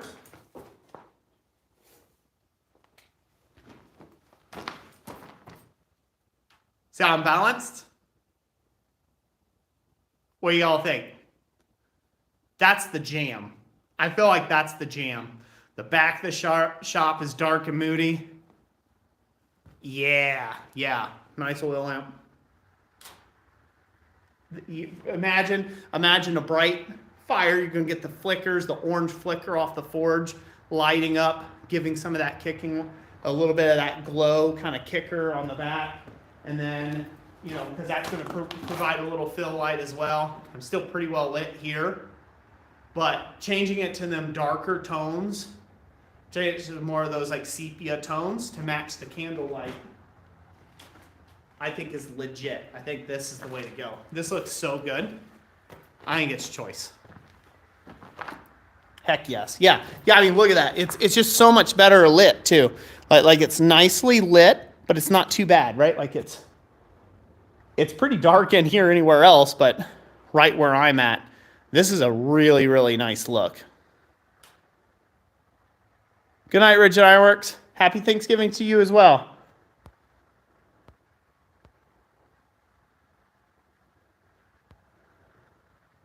Waka platypus, yep. So I need an oil lamp and it'd be perfect. So yeah, so I think this will be the jam. I think this will be like the lighting setup for the Great Blacksmith Christmas giveaway live stream. Obviously, I still got a lot more lighting to do, more decorating around. We're gonna have a lot more light in here, and so I'll have to just adjust these lights accordingly. But I think it'll give it that nice decorative touch. For the live stream, I'm actually gonna have Jessica be back over at her original position where she normally was. For sake of my hearing, since my hearing has been going a bit since I get a little bit older and whatever, my I've been having trouble with my hearing. I've had her sit real close, just like right where you guys are at right now in the camera thing. But it's not very decorative in the background, heading that way towards the shop versus the decorative side of the shop going over there with the channel members' wall and stuff. So I'm probably going to have her sit over there again. Yeah, but yeah, I think this works out great. This is a great look. I mean, it looks so much better. I should have done this at the start of the stream. This looks so nice. Like, I even look really nice in this, like, according to what I can see. Like, it's the way to go. It's the way to go for sure.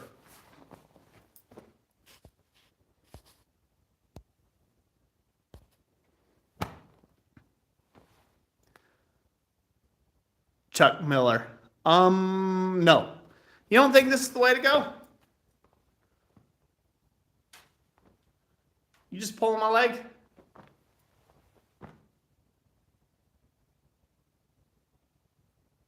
Well, let's not get carried away. All right, you all messing with me.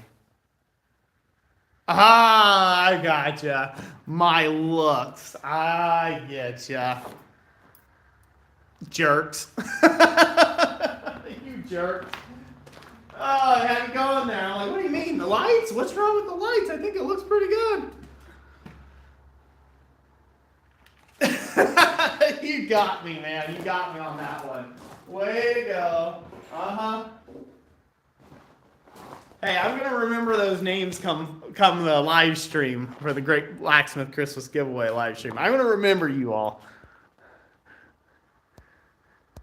You win an anvil, and then I'll just be like, no, you get an 8.5 by 11 picture of me instead, saying, who's laughing now?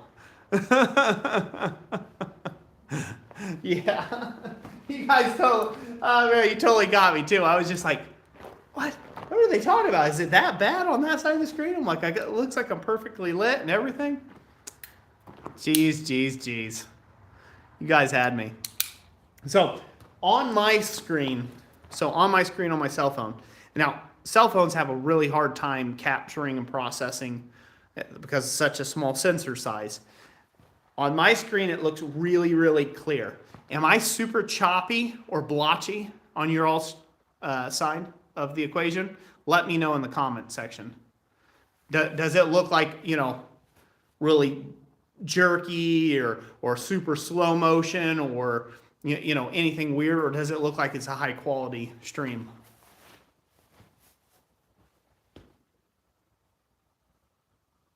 All right, Chuck. It brings out your eye. Good, it's clear on your guys' side. Look, that's awesome. So glad it's clear on your side. Very, very cool. Well, yeah, somebody asked about the ice anvil, if I'll be bringing back the ice anvil. I want to. I'll just have to see. It was such an expensive, that was like such an expensive video series to make. I don't know if I've got it in the budget to do that and the Great Blacksmith Christmas giveaway live stream. I definitely want to bring it back. I might skip this year and go on to next year. We'll just have to see. Last year was not a great year for anvils made of ice. It was just too warm, just too warm. Now, this year might be good. Oh, you're referring to the lights. Yeah, doing the different multicolor lights. Yeah, that's a cool way of doing it. So this year might be a good year for it. It feels a lot colder. I think we're going to get a harder winter. If that's the case, then I'll probably have those guys make me another ice anvil and do another one of those videos, because I think that'll be awesome.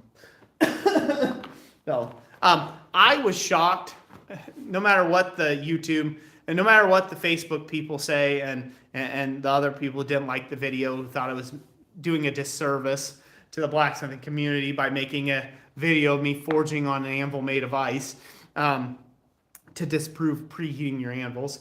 Regardless of that, I was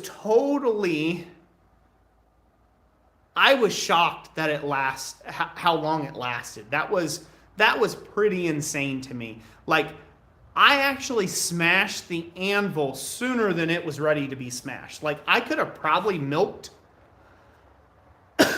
another 20, maybe 30 forge projects out of that thing. It was crazy. I mean, it was holding up so well. So well. One of the things I should have done is make some Damascus on it and did like some team striking. You know what I mean? Did some team striking with Thomas while we're forging on this anvil made of ice to just show, just to try to see how well it held up. I really wanted to get the anvil smashing up the ice anvil. I really want to get the clips of that. So that's what we kind of set up for and said, okay, I've made about as many videos as I probably should on this thing. I'm like, I could do more, but I didn't anticipate. I really didn't set out to make that many videos about it. I was just like, well, what do I do now? This thing's still good. Like, I was expecting it not even making it through one video. And then I was like, I ended up generating like 8 different videos of content out of that thing. So it was a good deal in that way. It was a good bang for its buck. So that's one of the things I want to do. I also want to do an entire ice shop build. So the entire shop made of ice. I want to do something like that. That would be really sick. And we'll just have to see if the weather permits for me to do such things. Those would be fun videos to do, for sure.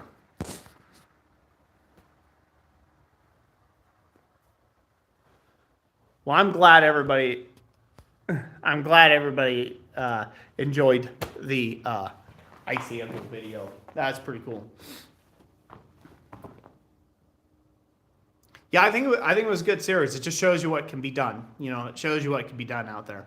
Obviously, an anvil made of ice is not a great anvil. That's not, like, I would not use that, like, clearly, right? It's an expensive one-time use anvil. Not so great, holding up for longevity ways. But I do think it's interesting that maybe if you're around a big lake somewhere, you could carve a big chunk of lake ice, freeze a steel plate to the top of it, and then just start to forge out in the middle of nowhere. Pretty insane what you could do with it. It's kind of cool. It's kind of cool. Take care, Eli.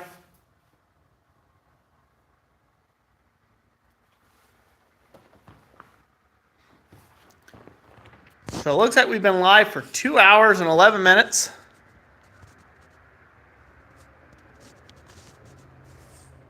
7:54. Okay, later in the evening. Not too bad. We've been going for quite a while.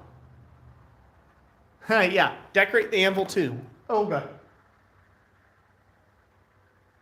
I'd have to think about how to decorate, Olga. I might just do some lights. I was thinking about getting one of those things, you know what they do for houses where they project the light? Project like Christmas lights or stuff on. I was thinking about doing that, but for Olga. Setting up a little projector that projects Christmas lights onto the anvil surface. I thought that might be kind of neat to do. As long as I can control how that light gets shaped and funneled. Well, I'm glad you like it, Mr. Crawford. I think it's pretty great. So, yeah, so this is all looking pretty awesome. Excuse me, folks. Sorry. In my opinion. The real big deal is to get the red lights. I want to get those blood red lights in there. Crimson. But I think all I have is multicolor. Did I just have multicolor last year? I think I did have multicolor last year. Let's see any reds. Super reds. No, these are all multicolored strands. So, we pull some of these out, see how these are going to look.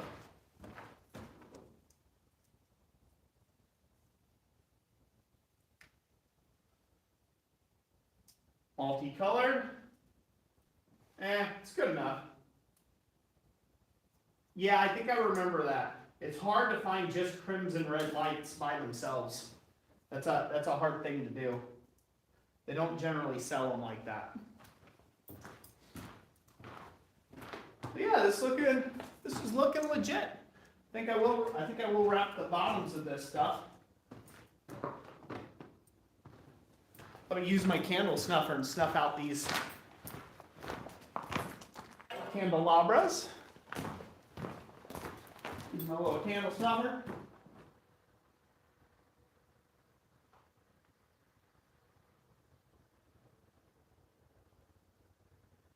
If I had to make this over again, I'd make the snuffer end a little bit bigger.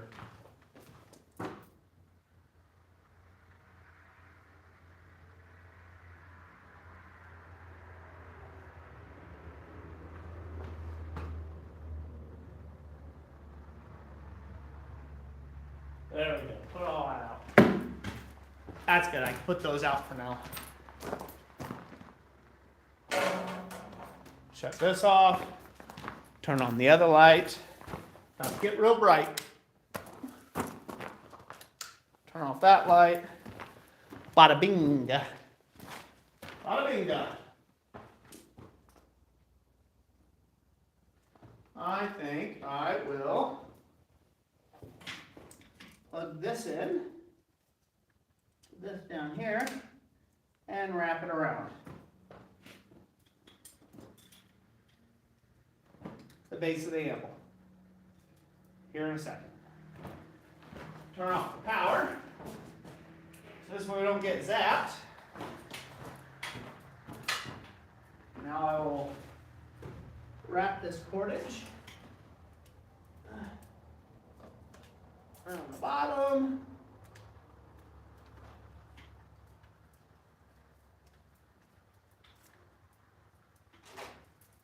Take it a whole bunch of times around. Gonna give it such a cool look.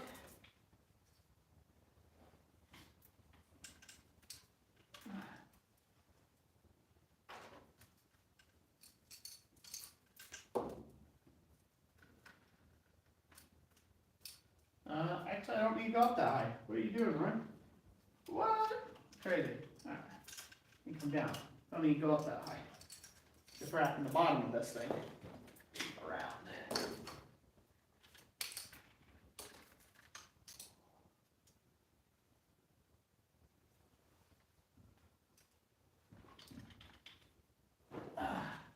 Going around the back side here.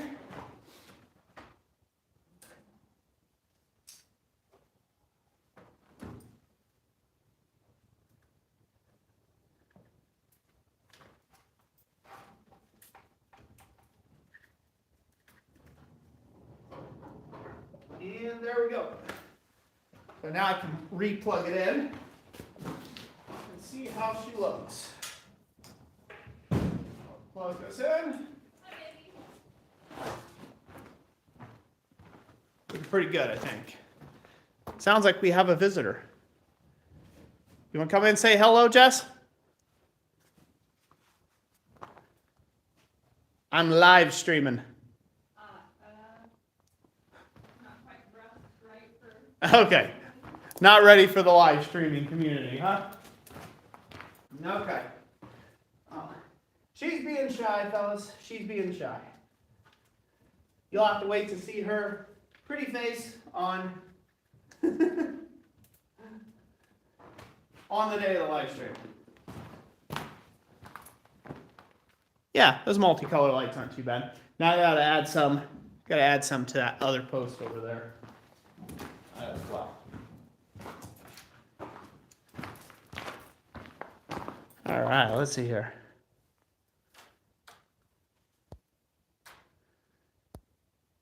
Take care, Tim O'Connor. Happy Thanksgiving. We'll see you in December.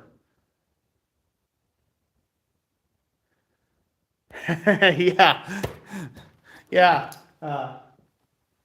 Mr. Crawford, you probably will hear the Santa sleighs before long. Everybody said, hey, Jess. She might have just took off. I don't know. She didn't hear me.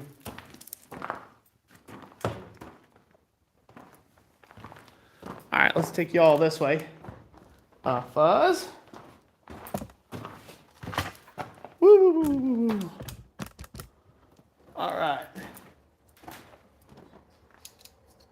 Gotta find a place to plug this in. Let's see here. Huh. I know how I'll do this one.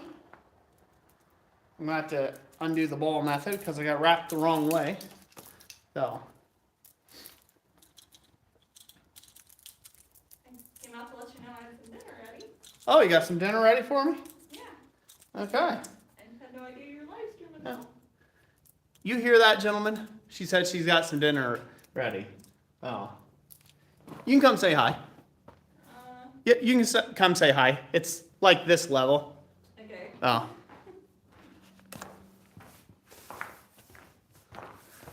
It's literally chest high. Just say hello. Hello. Thank you, BS Forge. So then it's time to eat. Yeah, they're all saying hey, Jess. So Hi. talk to the folks for a second while I Okay. master plan this out real quick. It's getting quite festive in here. It is, isn't it? It is. Is this a members chat or just a general live stream? General live stream. So Yeah. Cool. I have figured out how I'm going to do a members live though from the phone. Oh yeah, did you figure How that I out? could do more. Yep. Mm-hmm. Yep. I figured that out now. So it's going to be great. There we go. Chuck says, what's for dinner? Let's see, I made up some swai fillets and baked potatoes, peas, and Brussels sprouts. Yeah. So swai is a type of fish, right? Yeah, So I think that's the proper pronunciation of them too, right? I guess Swai? so. Swai, fillet. He says be there in a few. He's like, I'll be there. 5 minutes. Tops. I brought some stuff out to put on the campfire too, so seems like there's a few embers still going over there, so. Yep. Yeah, boxes and whatnots tend to accumulate, so. It's like, yeah, it's a good time to Yeah. burn it off. Yeah. So they have been watching your boring husband prepare for a live stream for the Christmas live Uh-huh. and having a great time at it. Yeah. Jeff says it's beginning to look a lot like Christmas. Oh heck yeah! I think it's coming along. It is, yeah. Not too shabby. Yeah. He's got up quite a few lights. Got a lot more to do. Yeah. Mom was in here earlier. Oh, yeah. Everything. So. Wow. Yep. All right, take a step that way and I'll show them the bottom here. Okay. Ta-da! Looking pretty good. Roger Caldwell said, sounds good. All right, we'll take you guys back, and then I'm going to get some dinner. But I want to show it off one more time in the evening here, Jess. Stay around. I think we figured out how we're going to do the live stream. Light this place for the live stream. So hopefully y'all can see how that goes. It's a little harder to tell when it's being washed out by the light. But, so check it out. This is how we're going to do it. Does that help if I shut these off? Yeah, you're going to shut that off. So we go dark. We're black right now, right? So if you come around and look at the screen, it's chest level. If you come around and look at the screen, you can see it's pretty dark. You can see the color in there. That's nice, right? Yep. So what we figured out now is we're going to, as I worked out with all the fine fellows, so that's one light set at candle lit power, candle light. Here's my fill light. So key and fill light. Now look at it. Yeah. It looks so nice. So like It does, when I'm yeah. back here, right? When I'm back here, Right. it's like really nice and even, and it's not drowning out Yeah. the background lights, Yeah, that's true. Yeah, they need a bit of contrast in order to show. right? They need that contrast to show. So, Yeah. so that's what we've basically figured out. It looks really good, I think. Looks pretty clear, even on a cell phone cam. Yeah. It's pretty great. So on the professional cameras, it's going to be amazing. Oh yeah. So, Yeah, it'll look real nice. yep. And we're not even done with all the lights yet. So, yep, we're not even done with the lights yet. Gotta get a red suit. At How's the elves least the Santa hat. doing? So. Yeah. Good. They're actually watching Heidi currently. So yeah, going old school. Yep. No. But anyways, on this picture and on this note, thank you for joining me. I had fun decorating with you all. I've got a lot more decorations to do, and it'll be a ton of work. Probably several hours more of doing some more, ornamenting of the shop. But thank you all for hanging out. And the next time you see my smiling face, it'll be at the Great Blacksmith Christmas Giveaway live stream. And so thank you for everybody's came out to visit me in the shop and hang out and chat. That's been fun. And I hope everyone has an absolute awesome Thanksgiving. So spend it with your family and eat an extra turkey leg for me. So, because good Lord knows I don't need to eat anymore, but I'm going to. I'm going to embrace the fatness. You gonna? For 2 months. I'm gonna. So, all right. Take care, everybody. Love y'all. Bye. Bye-bye. I think I have to figure out how to get out of this thing. They changed the interface all around. Let's see here. Dude. Yes, we're ready to stop. Bye, everybody. Happy Thanksgiving.